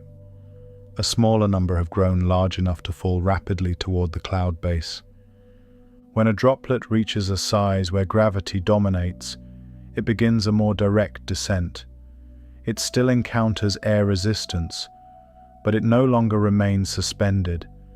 It accelerates downward, moving through the lower portions of the cloud. As it falls, it may continue to collide with other droplets. These collisions can add more water, increasing the droplet's size even further. Growth can continue until the droplet exits the cloud. Once the droplet leaves the cloud, it enters clearer air below. At this point, it is recognizable as rain. The droplet continues falling toward the surface, shaped and slowed by air resistance, but no longer supported by cloud turbulence. Every drop of rain was once part of a cloud. Before reaching the ground, it existed as a tiny droplet suspended in moving air. Its journey involved repeated collisions, merging, and gradual growth within the cloud. Rainfall does not occur uniformly across a cloud. Some regions produce many falling droplets, while others produce few or none. This uneven distribution depends on how air moves within the cloud and where collisions are most frequent. In regions where air rises strongly, droplets may be held aloft longer, allowing more time for collisions and growth. In regions where air sinks, droplets may fall sooner, producing rain beneath specific parts of the cloud. The size of raindrops can vary widely. Some fall as fine drizzle, made of smaller droplets that barely overcame air resistance. Others fall as larger drops, formed through many collisions and capable of falling more quickly. As rain falls from the cloud, it can change the cloud itself. Falling droplets remove water from the cloud's interior. Over time, this loss can thin parts of the cloud, altering its structure and appearance. Below the cloud, falling rain interacts with the air it passes through. Some droplets may evaporate before reaching the ground if the air below is dry enough. Others continue all the way down, reaching the surface as rainfall. The formation of rain depends entirely on physical interactions between droplets and air. No single droplet becomes rain on its own. Each one relies on repeated collisions and merging to grow large enough to fall. This process unfolds continuously inside clouds that produce rain. While some droplets are falling out of the cloud, new droplets are forming and beginning their growth. The cloud remains active as long as moisture and air movement persist. So long as droplets continue to collide and grow, rain can continue. When collisions become less frequent or upward motion weakens, fewer droplets reach the size needed to fall. Rain tapers as the internal processes slow. Rain represents the moment when cloud droplets complete their growth and leave the cloud behind. The cloud remains above, still forming and dissolving droplets, even as rain falls away from it. The entire sequence happens without pause. Tiny droplets form, collide, grow, and fall, linking the suspended cloud to the surface below through a continuous chain of physical motion. Snow forms inside clouds, where temperatures remain low enough for ice to stay solid. In these regions, water vapor does not condense into liquid droplets. Instead, it freezes directly into tiny ice crystals suspended within the moving air. Each crystal begins small, often no more than a microscopic structure drifting with surrounding currents. As the crystal moves through the cloud, additional water vapor attaches to its surface and freezes. The crystal grows outward as vapor continues to settle onto it. Growth happens unevenly, shaped by temperature and moisture within the cloud. Some edges extend faster than others, giving the crystal its branching form. Snowflakes form inside clouds when ice crystals grow large enough to fall without melting. While they remain small, rising air can keep them suspended. As they grow, gravity begins to exert more influence. Once the crystal reaches sufficient size and mass, it begins to drift downward through the cloud. Unlike liquid droplets, ice crystals can fall without turning back into water, as long as temperatures remain low. The surrounding air stays cold enough to prevent melting. The crystal continues downward, maintaining its solid structure as it moves. As the ice crystal falls, it passes through regions with varying moisture. Water vapor can continue to attach and freeze onto the crystal's surface. Growth can continue during descent, adding complexity and mass. Some crystals collide lightly with others, but they do not merge in the same way liquid droplets do. High in the cloud, ice crystals can also affect how light moves. When sunlight or moonlight passes through regions filled with ice crystals, the crystals refract the light. Each crystal bends light slightly as it passes through its angled surfaces. This refraction can create halos around the sun or moon. The halo appears as a faint, circular ring of light surrounding the bright disk. The effect forms because many ice crystals are present at similar orientations, bending light in consistent ways. These halos often appear before storms because they form in high-altitude ice clouds. Ice crystal clouds develop early when conditions are changing at higher levels of the atmosphere. The presence of halos indicates that ice crystals are widespread across the sky. Inside the cloud, ice crystals continue to move with air currents even as they fall. Turbulence can slow their descent, lift them briefly, or carry them sideways. The crystal's path remains irregular rather than straight. As crystals grow larger, their downward motion becomes more pronounced. Eventually, they pass below the cloud base.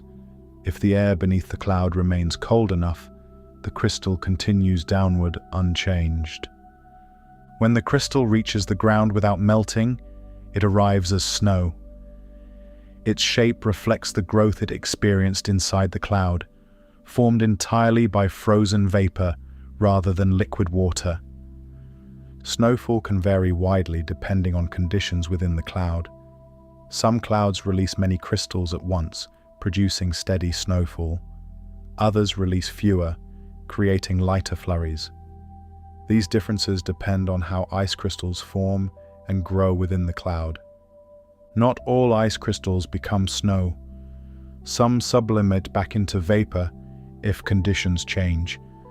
Others remain suspended longer and continue growing.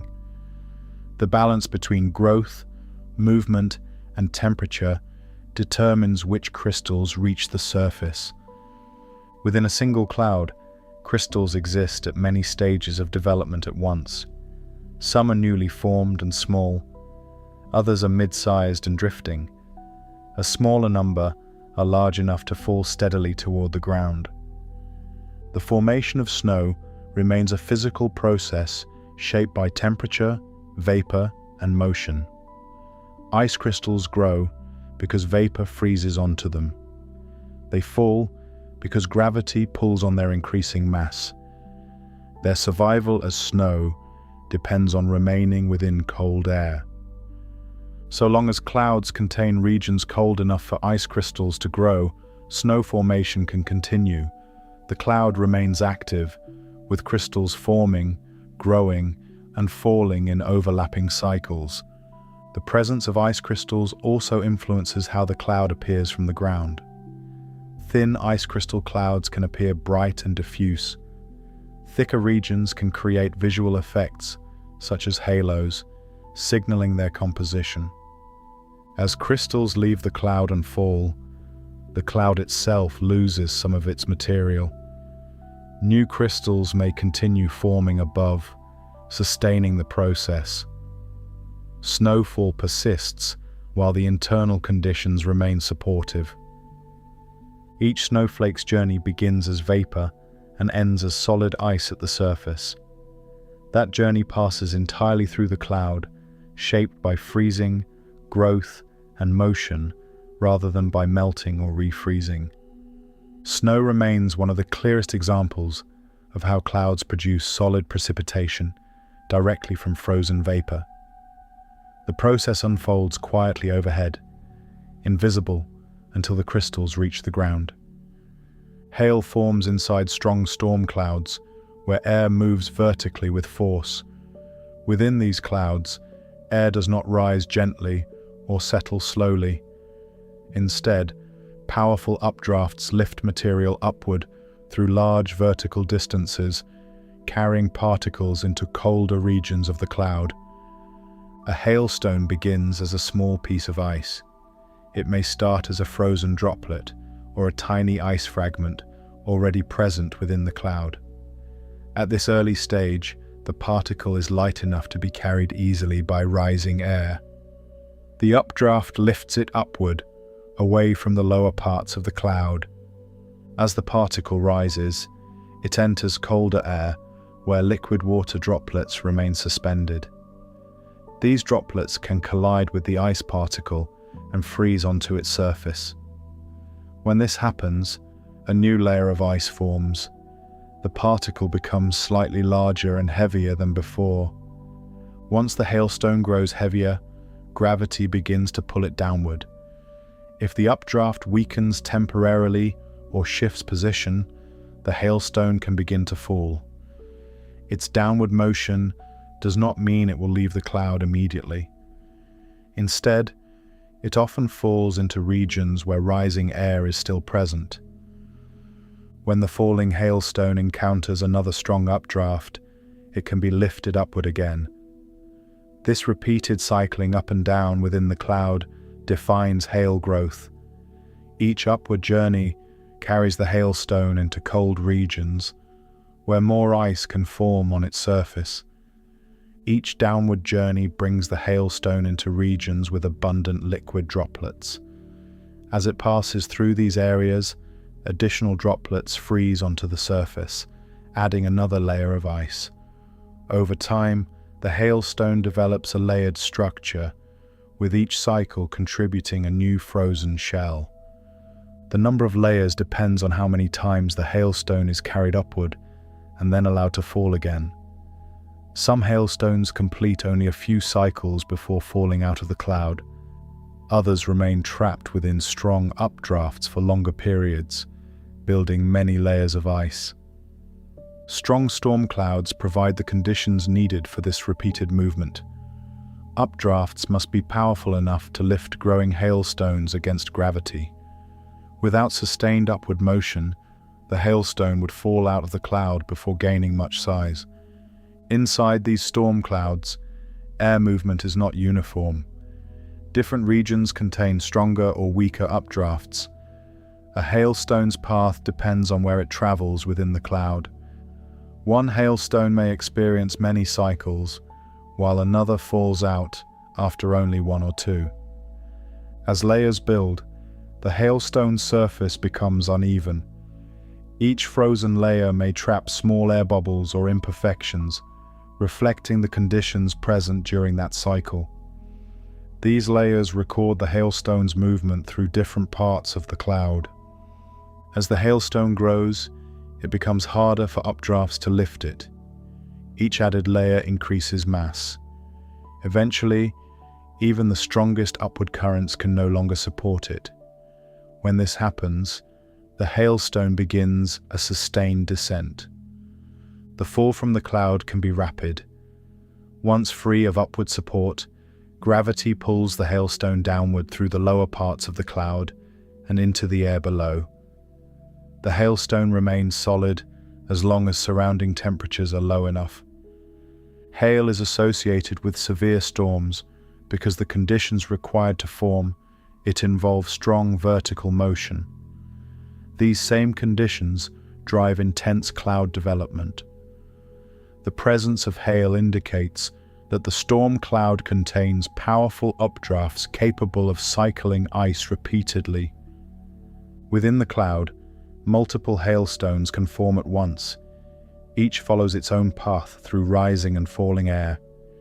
Some collide briefly with others, but remain separate, continuing their individual cycles rather than merging. The interior of a hail-producing cloud remains highly active while hail growth continues. Updrafts lift moisture and ice upward. Downdrafts pull cooled air downward. The cloud maintains its structure through this constant motion. As hailstones fall out of the cloud, they remove frozen material from its interior. New hailstones may continue forming above, replacing those that have fallen. The process persists as long as the cloud maintains strong vertical circulation. When the storm weakens, updrafts lose strength. Hailstones still forming inside the cloud fall out sooner, with fewer layers. Eventually, hail formation stops as the cloud's internal motion changes. The layered structure of a hailstone reflects its time spent inside the cloud. Each frozen shell marks a pass through moisture-rich regions during upward or downward movement. The hailstone carries this record until it reaches the ground. Hailstones can vary widely in size depending on how long they remain inside the cloud and how strong the updrafts are. Some fall small and quickly, others grow large through many cycles before finally escaping the cloud's lift. Throughout this process, hail formation remains entirely physical. Ice grows because droplets freeze onto a moving particle. Movement continues because air rises and falls within the storm cloud. Growth ends when upward motion can no longer support the hailstone. The cloud does not control which hailstones grow larger. It provides conditions that allow repeated cycling. Each hailstone's final size depends on how long it remains within those conditions before falling out. So long as strong storm clouds persist, hail formation can continue. When vertical motion weakens, the cycling ends. Hailstones fall, and the cloud's internal structure begins to change as frozen material is removed. Clouds move because the air that holds them is moving. They do not travel independently through the sky. Each cloud is carried along by the wind at the height where it forms, tracing the motion of air at that specific level rather than reflecting conditions at the ground. Wind speed and direction change with height. Near the surface, air may move slowly or flow around obstacles like buildings, trees, and terrain. Higher up, air can move more freely and often more quickly. Clouds respond to the wind where they are located, not to the wind felt below. Because of this, clouds at different heights can move in different directions at the same time. Low clouds may drift one way, while higher clouds slide steadily in another. From the ground, this layered motion can be seen when cloud types overlap, each layer tracing its own path across the sky. A cloud's movement reflects the wind at its altitude. If the wind is steady, the cloud appears to glide smoothly. If the wind changes speed or direction, the cloud's motion shifts accordingly. The cloud stretches, compresses, or rotates slightly as it responds to these changes. Clouds do not always appear to move. In some cases, they seem fixed in place for long periods. This can happen when winds at different heights cancel out motion from the viewer's perspective. Air may be moving, but the net movement of the cloud relative to the ground appears minimal. This apparent stillness does not mean the cloud is inactive. Inside, droplets continue to form, evaporate, and drift. Air currents still pass through the cloud. The lack of visible motion reflects the balance of wind speeds rather than the absence of airflow. When wind speeds differ across the vertical extent of a cloud, the cloud can stretch. The top may move faster than the base, pulling the cloud into elongated shapes. This vertical wind shear reshapes clouds over time, altering their outlines without necessarily moving them far across the sky. Clouds can stretch across hundreds of miles while remaining only a few thousand feet thick. This horizontal scale develops as winds spread cloud material outward at a consistent height. The cloud becomes wide because air carries droplets laterally over long distances. As clouds spread, they remain tied to the air mass that holds them. Droplets at the leading edge are carried forward, while droplets at the trailing edge evaporate or fall out. The cloud maintains its size and shape through continuous exchange rather than by preserving the same material. Because winds vary with height, a cloud's motion can differ from what is expected based on surface conditions. A calm day at ground level can still have fast-moving clouds overhead. Conversely, strong surface winds can exist beneath clouds that move slowly above. Clouds that appear stationary often sit in regions where air is rising on one side and sinking on the other. The cloud material forms where air rises and dissolves where air sinks, giving the appearance of a fixed position, even though air is moving through it. This balance creates clouds that seem anchored in place. New droplets form continuously at one edge, while existing droplets evaporate at another. The cloud shape remains steady, even as its material is replaced. When winds shift, clouds respond quickly. A change in direction can rotate the cloud. A change in speed can stretch or compress it. These responses are visible as changes in outline, rather than sudden jumps in position. Cloud movement also influences how clouds interact with one another. Faster-moving clouds can overtake slower ones at different heights. Layers can slide past each other, creating complex patterns as their motions overlap. The horizontal extent of clouds allows them to connect distant regions.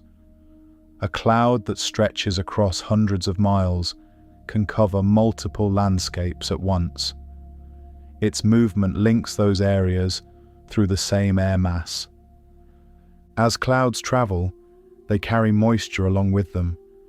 The movement of clouds helps redistribute water through the atmosphere, shifting where condensation and evaporation occur.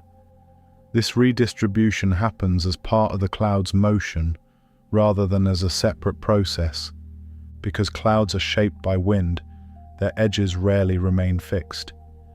Leading edges can sharpen slightly where air compresses droplets. Trailing edges often fray where droplets disperse. These changes occur continuously as wind acts on the cloud. Clouds that move quickly can change the sky's appearance over short periods. A clear area can become clouded as a wide cloud passes overhead. Light levels shift as the cloud's thickness varies across its span. Slower moving clouds can linger, maintaining consistent conditions below. Their gradual movement allows light and temperature beneath them to remain stable for longer periods. In all cases, the cloud's path is determined by the wind at its altitude. The cloud does not choose its direction. It follows the flow of air that holds it, responding to changes in speed, direction, and vertical shear. So long as air continues to move, clouds will move with it. They stretch where winds differ, appear still where motions balance, and travel great distances where winds remain steady. Their movement is a visible record of how air flows through the sky at different heights. Clouds affect sound as soon as they occupy the air above a place. Sound normally travels outward in waves, spreading through open air and continuing upward as well as sideways. When clouds are present, those sound waves encounter countless tiny droplets suspended in the air. As sound waves move into a cloud, they are absorbed and scattered. Some of the energy carried by the sound is taken up by the droplets themselves. Other portions of the sound wave are redirected in different directions as they pass through the uneven field of droplets. This interaction changes how sound behaves beneath the cloud. Instead of continuing upward into open sky, part of the sound energy is interrupted. The wave does not vanish, but it loses strength and coherence as it moves through the cloud layer. Because of this, environments beneath cloud cover often feel quieter. The reduction does not come from silence being created, but from sound traveling differently. Noise that would normally rise and dissipate is instead scattered and softened above. The effect is most noticeable with distant sounds. A far-off roadway, a moving train, or background city noise may seem muted. The sound still exists, but the cloud layer alters how it spreads through the air, reducing how much of it returns to the listener. Closer sounds are affected as well, though more subtly. Footsteps, voices, or nearby movement still reach the ear, but the surrounding acoustic space feels smaller. Sound does not seem to carry as far. As clouds drift and thicken, this effect can change. A thin cloud may scatter sound lightly, while a thicker cloud absorbs more. The perceived quietness beneath the cloud can increase or decrease as the cloud's density shifts overhead. The cloud does not block sound the way a solid surface does. There is no sharp boundary.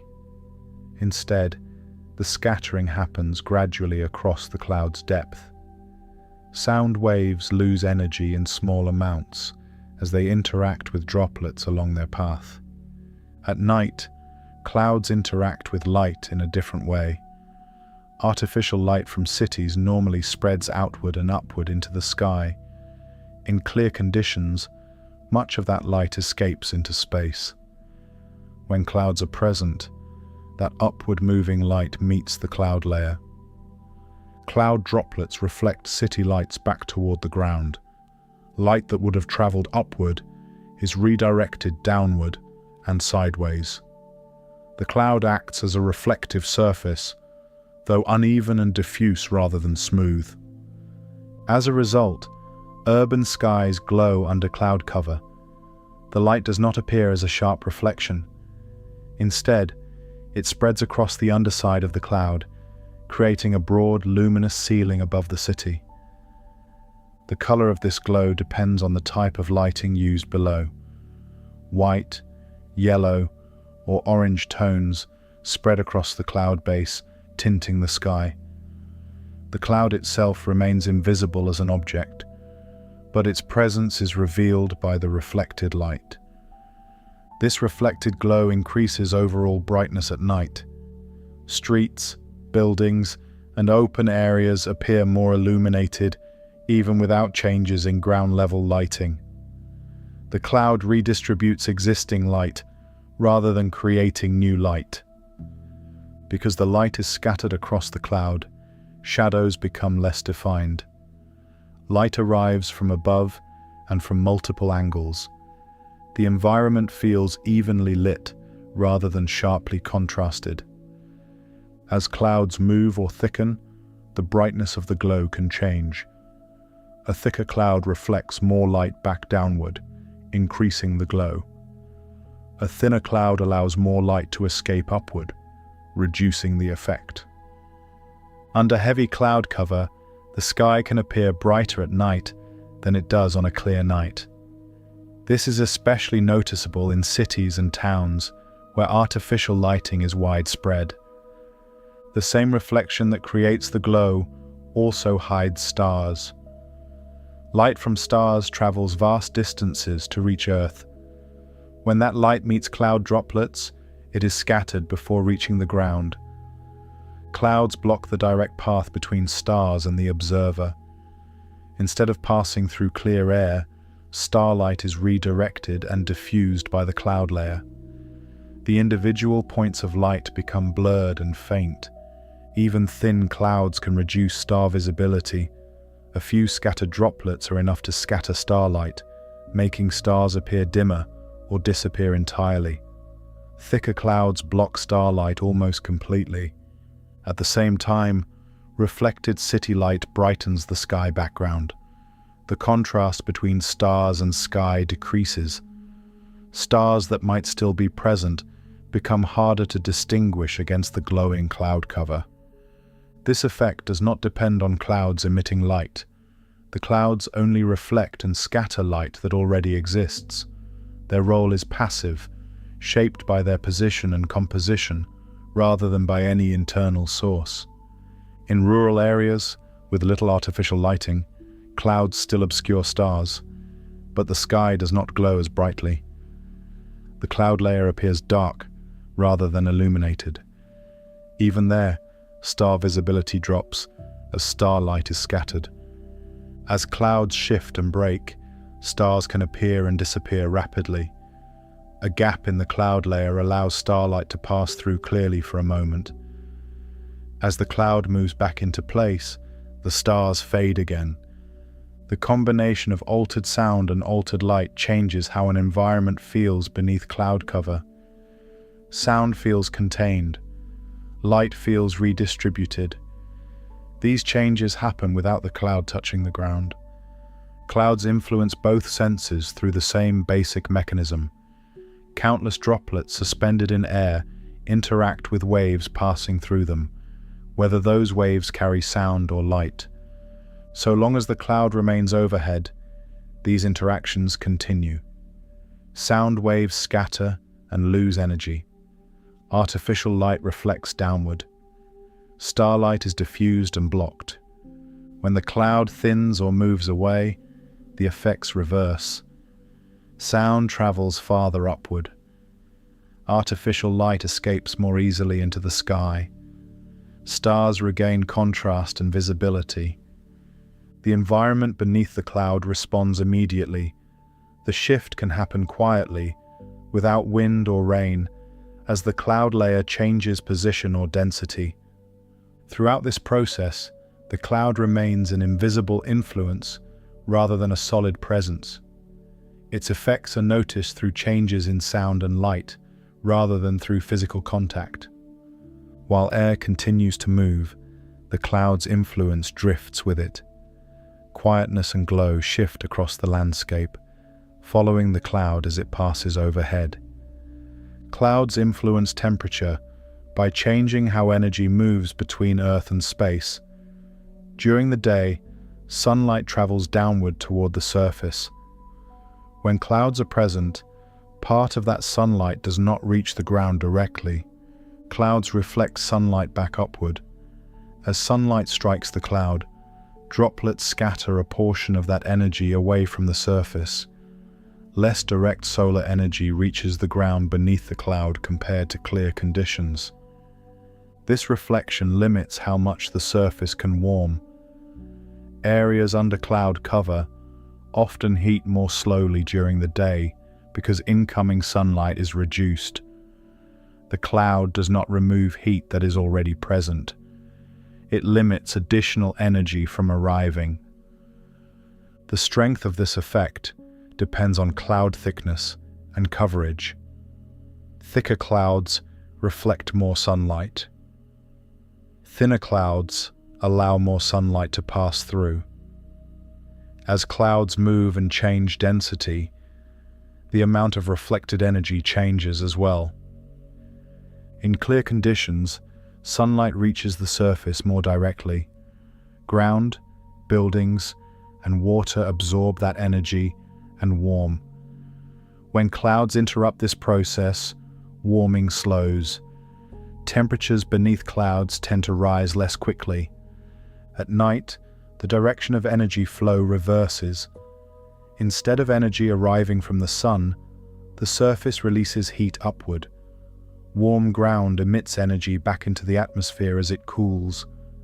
When clouds are present at night, they trap heat near the surface. The same droplets that reflected sunlight during the day now absorb and re-emit outgoing heat. Instead of escaping freely into space, some of that energy is redirected back downward. This process slows nighttime cooling. Areas under cloud cover often remain warmer overnight compared to clear skies.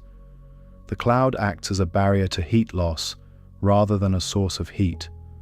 On clear nights, temperatures often drop more sharply. Without clouds, heat released from the surface travels upward with fewer interruptions. Energy escapes into space more efficiently, allowing the surface to cool more quickly. The contrast between cloudy and clear nights can be noticeable. The same location may experience a mild night under cloud cover and a much colder night when the sky clears, even if other conditions remain similar. Clouds therefore moderate temperature extremes. By reflecting sunlight during the day, they limit excessive heating. By trapping heat at night, they limit rapid cooling. The overall effect is a narrowing of temperature swings. This moderation can suppress extreme heat. In regions prone to intense daytime warming, persistent cloud cover can reduce peak temperatures. The cloud reduces direct solar radiation, preventing surfaces from heating as intensely. Some regions rely on persistent cloud cover to moderate otherwise harsh climates. Coastal areas, for example, often experience frequent clouds that limit daytime heat and reduce nighttime cooling. The result is a narrower temperature range over time. The effect depends on how long clouds remain present. Short-lived clouds influence temperature briefly. Persistent clouds influence it over longer periods, shaping daily and seasonal patterns. Clouds do not create heat. They redistribute existing energy. By altering how energy enters and leaves the surface, they change how temperatures evolve over time. As clouds move, their influence moves with them. A passing cloud can lower temperature briefly during the day, then allow warming to resume once it moves away. At night, a clearing sky can allow rapid cooling to begin. The timing of cloud cover matters. Clouds arriving late in the day may have little effect on daytime heating, but a strong effect on nighttime temperatures. Clouds present through the night can keep temperatures elevated until morning.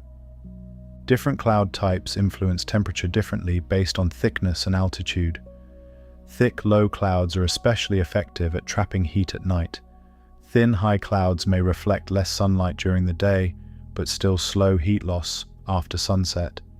During prolonged cloud cover, the surface adjusts gradually. Daytime temperatures may remain lower than average. Nighttime temperatures may remain higher. Over time, this steadiness can influence local climate conditions. In arid regions, clear skies allow strong heating during the day and rapid cooling at night. Where clouds are more frequent, those extremes are softened. The presence or absence of clouds becomes a key factor in how temperature behaves. Clouds also influence how heat is distributed across landscapes. By limiting solar input in some areas, while allowing it in others, they create uneven warming patterns that shift as clouds move. At night, cloud cover can make the difference between frost and no frost. Trapped heat keeps surface temperatures above critical thresholds in some cases, protecting plants or altering ground conditions. The same cloud layer can have opposite effects depending on the time of day. What limits heating in sunlight becomes a heat-retaining layer after dark. The cloud's role changes with the direction of energy flow. Throughout all of this, the cloud remains passive. It does not generate energy or remove it. Its influence comes from how droplets interact with radiation moving through the atmosphere. So long as clouds remain present, they continue to reflect, absorb, and re-emit energy. When they thin or clear, energy flow returns to a more direct path between surface and space. Temperature responds quickly to these changes. A clearing sky can allow rapid cooling at night. A thickening cloud deck can halt warming during the day. The surface reacts as energy balance shifts. Clouds therefore play a central role in shaping temperature patterns from hour to hour. Their movement overhead translates directly into changes felt at the ground. Clouds influence water distribution by controlling where and when water returns to the surface. As clouds move through the atmosphere, they carry moisture gathered from many places. That moisture does not fall evenly everywhere. It is released in specific areas, depending on how clouds form, move, and change. When clouds release rain, the water reaches the ground in concentrated patterns. Some regions receive steady rainfall. Others receive little or none for long periods. These differences shape how water is distributed across landscapes rather than spreading it evenly. Rainfall patterns affect drought by determining how often and how much water reaches the surface. When clouds pass frequently and release rain, soil is replenished. When clouds pass without releasing moisture, or avoid an area entirely, water reserves decline. Drought develops when rainfall patterns shift away from a region for extended periods. Clouds may still exist nearby, but their movement and release of moisture occur elsewhere. The absence of rain allows soil to dry, reducing available water at the surface. In areas where clouds consistently deliver rain, soil remains moist for longer periods. Water penetrates the ground, filling pores and spaces between soil particles. This stored moisture becomes available to plants over time. Clouds also reduce evaporation by limiting direct sunlight. When clouds cover the sky, less solar energy reaches the surface. With reduced heating, water at the surface evaporates more slowly. Slower evaporation allows moisture to remain in soil longer. Water that might otherwise return quickly to the atmosphere stays within the ground, maintaining soil moisture between rainfall events. This preservation of soil moisture is especially important in agricultural regions. Crops depend on consistent water availability rather than brief, intense rainfall, followed by rapid drying. Clouds help regulate this balance by influencing both rainfall and evaporation. Agricultural regions depend on cloud patterns because planting, growth, and harvest cycles rely on predictable moisture. When clouds arrive regularly and release rain at suitable intervals, crops can develop stable root systems and access stored soil water. When cloud patterns shift, agriculture responds quickly. Reduced rainfall limits water input. Increased evaporation accelerates moisture loss. Together, these changes can stress crops even if temperatures remain moderate. Cloud cover can slow the drying of fields after rain. Moist soil beneath clouds retains water longer than soil exposed to prolonged direct sunlight. This can benefit crops by extending access to moisture without additional rainfall. In regions where clouds are frequent, water distribution remains more balanced. Rain arrives more often, and evaporation remains moderated. Soil moisture fluctuates within a narrower range, supporting consistent plant growth. In contrast, regions with fewer clouds experience sharper swings. Rain may arrive in short bursts, followed by long dry periods. Without cloud cover, evaporation accelerates, pulling moisture from the soil more quickly. Clouds influence how deeply rain penetrates the ground as well. Slower evaporation allows water to soak deeper before returning to the atmosphere. Deeper soil moisture remains available to plant roots for longer periods. As clouds move across agricultural landscapes, their effects shift gradually. A passing cloud can temporarily reduce evaporation even if it does not produce rain.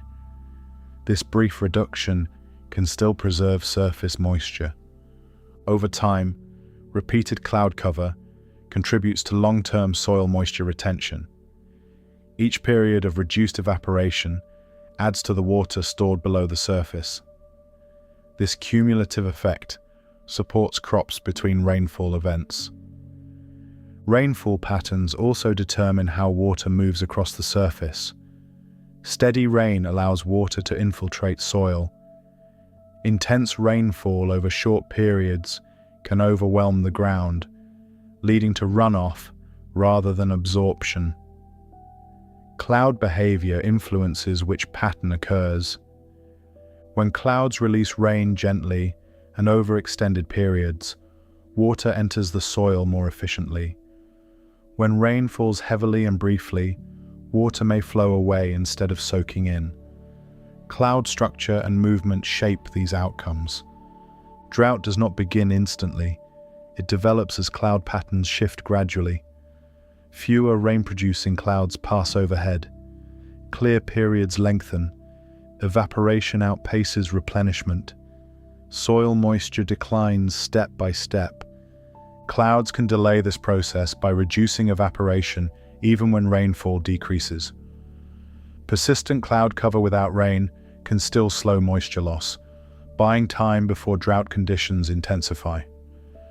In farming regions, this delay can make a critical difference. Crops may survive longer between rainfall events when evaporation remains limited. Soil moisture remains accessible longer beneath cloud cover. Clouds also influence how water is shared across regions. Moisture carried by clouds may originate far away and fall elsewhere. One area's evaporation can become another area's rainfall, redistributing water across landscapes. This redistribution depends on cloud movement rather than surface conditions alone. Regions downwind of moisture sources often rely on incoming clouds to deliver water that did not originate locally. When cloud paths change, water distribution shifts accordingly. Areas that once received consistent rainfall may experience reduced input. Other regions may receive increased rainfall as cloud routes adjust. Agricultural planning often reflects these long-term patterns. Crops suited to certain moisture conditions are chosen based on how clouds typically behave over a region. Changes in cloud patterns disrupt these expectations. Clouds also affect the timing of water availability. Rain arriving during critical growth stages supports crops more effectively than rain arriving too early or too late. Cloud timing influences these outcomes. Even when rainfall totals remain similar, changes in cloud cover can alter evaporation rates enough to affect soil moisture. More sunlight between rain events accelerates drying. More cloud cover preserves moisture. Clouds therefore shape both the supply and retention of water. They determine how much water arrives and how long it stays. These two factors together define soil moisture conditions. In dry regions, clouds play an outsized role. Small changes in cloud frequency can significantly alter water balance. A few additional cloudy days can preserve moisture that would otherwise be lost. In wetter regions, clouds help prevent excess evaporation during warm periods. They maintain soil moisture even when rainfall pauses briefly, smoothing transitions between wet and dry conditions. Throughout growing seasons, clouds act repeatedly rather than in isolation. Each cloudy day contributes a small effect. Over weeks and months, these effects accumulate, shaping overall water availability. Drought reflects the absence of these cumulative contributions.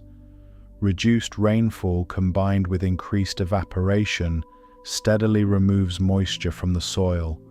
Clouds influence both sides of that equation. As cloud patterns shift seasonally, water distribution shifts with them. Wet seasons correspond to frequent rain-producing clouds. Dry seasons correspond to reduced cloud cover, or clouds that do not release moisture locally. Agricultural systems adapt to these rhythms. Planting schedules align with expected cloud-driven rainfall. Irrigation supplements when cloud patterns fall short. Clouds reduce evaporation even in non-agricultural landscapes. Grasslands, forests, and natural soils all retain moisture longer under cloud cover. This preserved moisture supports ecosystems between rainfall events. Soil moisture preserved beneath clouds contributes to long-term water storage. Moisture held below the surface does not return immediately to the atmosphere. It remains available for plants and slow release back into the air. As clouds continue to move and reform, this cycle repeats. Rain adds moisture. Cloud cover preserves it. Evaporation removes it more slowly. Water distribution remains dynamic rather than fixed. Clouds do not determine water availability alone, but they strongly influence it through their control of rainfall patterns and evaporation rates. Their movement overhead translates directly into changes at the surface. So long as clouds continue to form, move, and release moisture unevenly, water distribution across the land remains shaped by their behavior. Soil moisture rises and falls in response, reflecting the ongoing presence or absence of cloud cover. Clouds have been named and classified for centuries. Long before modern instruments existed, people looked up at the sky and noticed that clouds did not appear at random. Certain forms returned again and again. Some stayed low and spread wide. Others rose into tall shapes or thinned into delicate streaks. Over time, these repeated appearances were grouped and given names. Early cloud observers relied entirely on what could be seen from the ground. They used shape as one guide, noting whether a cloud appeared layered, rounded, piled, or stretched. Height was another guide. Observers learned to judge whether a cloud sat close to the horizon or far above it by how it interacted with mountains, towers, or the sun's position. Motion also mattered. Some clouds drifted steadily. Others grew upward or changed shape quickly. By combining shape, height, and motion, observers created a practical system. A cloud was not defined by a single feature, but by how several physical traits appeared together. A low, uniform cloud behaved differently from a high, wispy one. A fast-growing cloud behaved differently from one that spread slowly. These differences could be seen without instruments. This early classification was based on repetition. When a particular cloud form appeared, certain changes often followed. Over many observations, links between cloud types and weather transitions became apparent. The clouds themselves did not cause those changes, but their presence coincided with shifts already underway in the atmosphere. Cloud classification helps meteorologists predict weather patterns and transitions. When a known cloud type appears, it indicates how air is behaving at that moment. Rising air, sinking air, stable layers, and unstable layers each produce different cloud forms. By identifying the cloud, the underlying air behavior can be inferred. A slowly moving uniform cloud layer suggests stable conditions. Air is not rising rapidly or sinking abruptly. In contrast, clouds that grow quickly upward indicate rising air and changing conditions. The classification system allows these distinctions to be recognized early, before surface conditions change. As observation methods expanded, classification became more precise. Ground-based observation remained important, but new tools added additional perspectives. Weather balloons provided data about conditions at different heights. Aircraft observations added detail about cloud layers and thickness. Satellite images later transformed cloud observation. From above, cloud structures appear very different from how they look from the ground. Satellites reveal patterns invisible from below, such as spirals, bands, and broad systems spanning entire regions. Satellite images reveal cloud structures invisible from the ground. A cloud that appears isolated from below may be part of a much larger system when viewed from above. Thin clouds that are barely visible from the surface can appear extensive when seen from space. This broader view helps refine classification. Clouds are no longer identified only by local appearance, but by their place within larger patterns.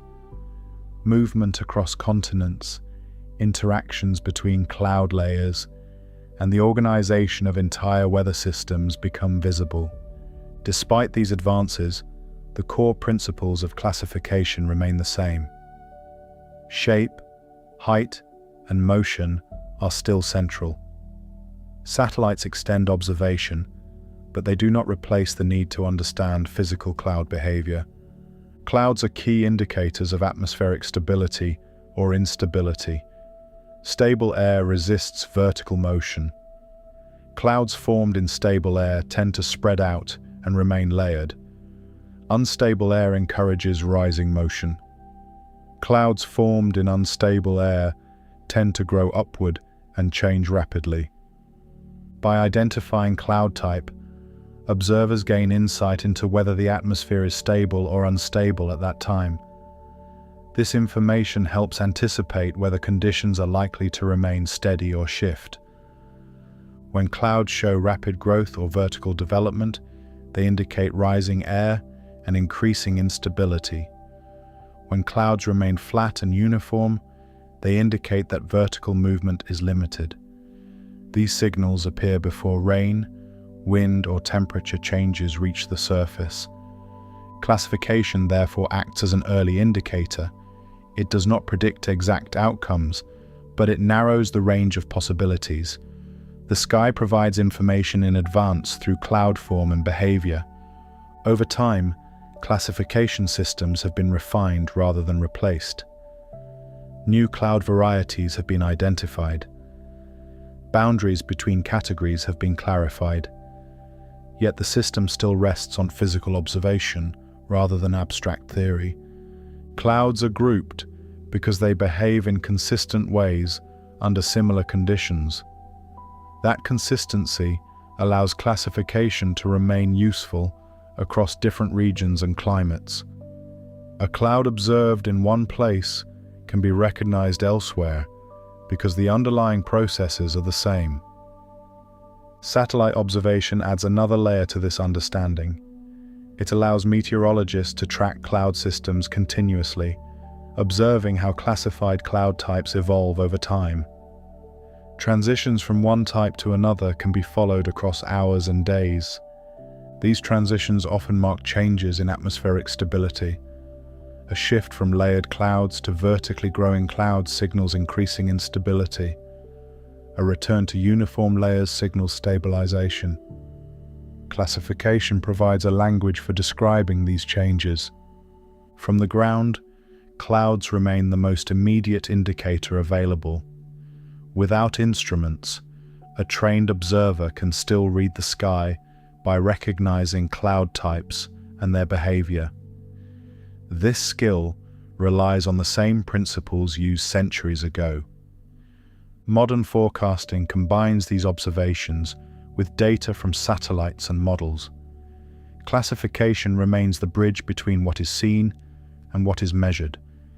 It connects visual appearance with atmospheric behavior. Clouds therefore serve as visible markers of invisible processes. Their classification translates motion, temperature, and stability into recognizable forms. Each cloud type reflects how air is arranged and moving at that moment. As clouds move and change, their classification may change as well. A cloud can shift from one category to another as conditions evolve. Observing these shifts provides additional information about ongoing atmospheric transitions. The system remains dynamic. It adapts as clouds adapt. Classification does not freeze clouds into fixed labels. It tracks how physical behavior appears in the sky over time. So long as clouds continue to form through consistent physical processes, classification remains meaningful. Shape, height, and motion continue to reflect stability and change within the atmosphere. Satellite images extend this understanding across the globe, revealing structures too large or too subtle to be seen from the ground. Together, ground observation and satellite observation provide a complete picture of cloud behavior. Clouds remain one of the most accessible indicators of atmospheric conditions. Their classification allows those indicators to be recognized, compared, and understood across time and place. Clouds can form rapidly when conditions align. Moist air rises or cools, droplets or ice crystals gather, and a visible cloud appears where none existed before. This can happen within minutes, as air movement and temperature changes bring water vapor into a state where it condenses all at once. Once formed, a cloud does not remain fixed. Air continues to move through it, reshaping its structure from moment to moment. Some parts thicken as droplets gather. Other parts thin as droplets disperse or evaporate. The cloud changes continuously, even when its overall shape appears steady. Although formation can be quick, clouds often take hours to fully dissipate. So long as air movement continues to support droplets or crystals, the cloud remains present. Dissipation happens gradually as conditions shift. Moisture spreads out, droplets evaporate, and the cloud thins rather than vanishing suddenly. Some cloud systems are enormous. A single system can stretch across hundreds or even thousands of miles, covering areas larger than entire countries. From the ground, only a small portion may be visible at any one time, but the cloud extends far beyond the local horizon. Within these large systems, different regions behave differently. One area may be thick and active, while another is thin and fading. The cloud exists as a collection of connected parts, rather than a single uniform body. Despite their size, clouds are never identical. No two clouds are ever exactly the same. Each one reflects the specific combination of temperature, moisture, and motion present at that moment. Even clouds of the same type differ in detail. This uniqueness comes from constant change. Air currents shift slightly. Moisture varies from place to place. Droplets gather and separate in new patterns each time a cloud forms. The result is endless variation within familiar forms. Clouds also reflect the movement of the atmosphere as a whole. They trace how air flows across regions and between layers. Their shapes and positions record those movements moment by moment. The atmosphere itself is alive with motion. Air rises, sinks, spreads, and turns continuously.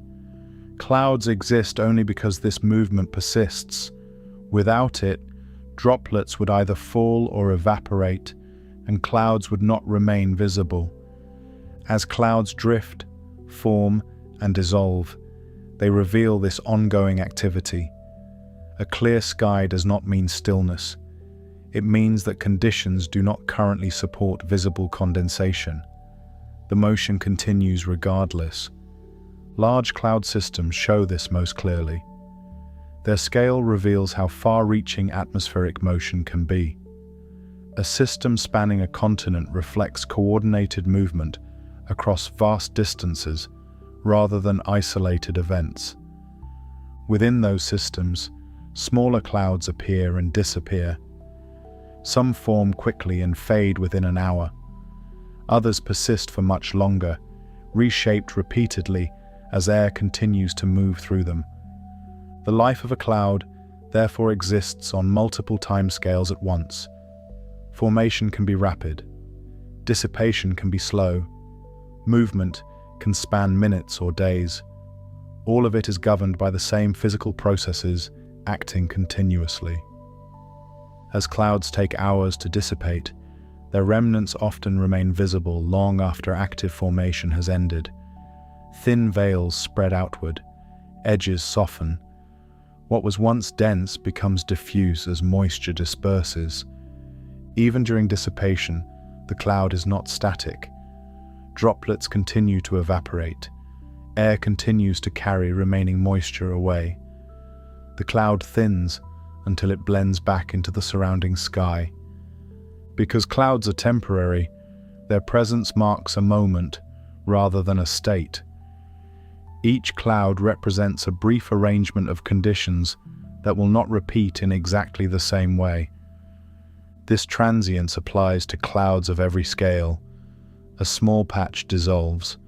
A vast system breaks apart. The atmosphere keeps moving, and clouds reflect that movement without interruption. At any moment, new clouds may be forming elsewhere while others fade. The sky is never empty of activity, even when it appears clear. Condensation shifts from one place to another as air moves. The fact that no two clouds are exactly the same does not make them unpredictable. Their behavior follows physical rules. What changes are the precise conditions that shape each one. As clouds form rapidly and dissipate slowly, they create a sense of continuity rather than repetition. Familiar types appear again and again, but each appearance is distinct. Large systems crossing countries show how connected the atmosphere is. Moisture and air movement do not stop at borders. Clouds form where conditions allow and move where air carries them. Throughout all of this, the atmosphere remains active. Motion does not pause. Clouds come and go as visible markers of that motion rather than as permanent features. As time passes, one cloud gives way to another. The sky reshapes itself continuously. The forms change, but the movement remains. In the final moments of a cloud's presence, edges thin and soften. Contrast fades. The cloud becomes harder to distinguish from the surrounding air. Eventually, the last visible traces disperse. Moisture spreads invisibly. The sky appears open again, though the same processes continue unseen. The atmosphere continues its movement above, carrying moisture, redistributing energy, and preparing conditions for the next cloud to form. Thank you for listening to the Sleepy Mind channel. I hope you have enjoyed spending time learning about cloud types.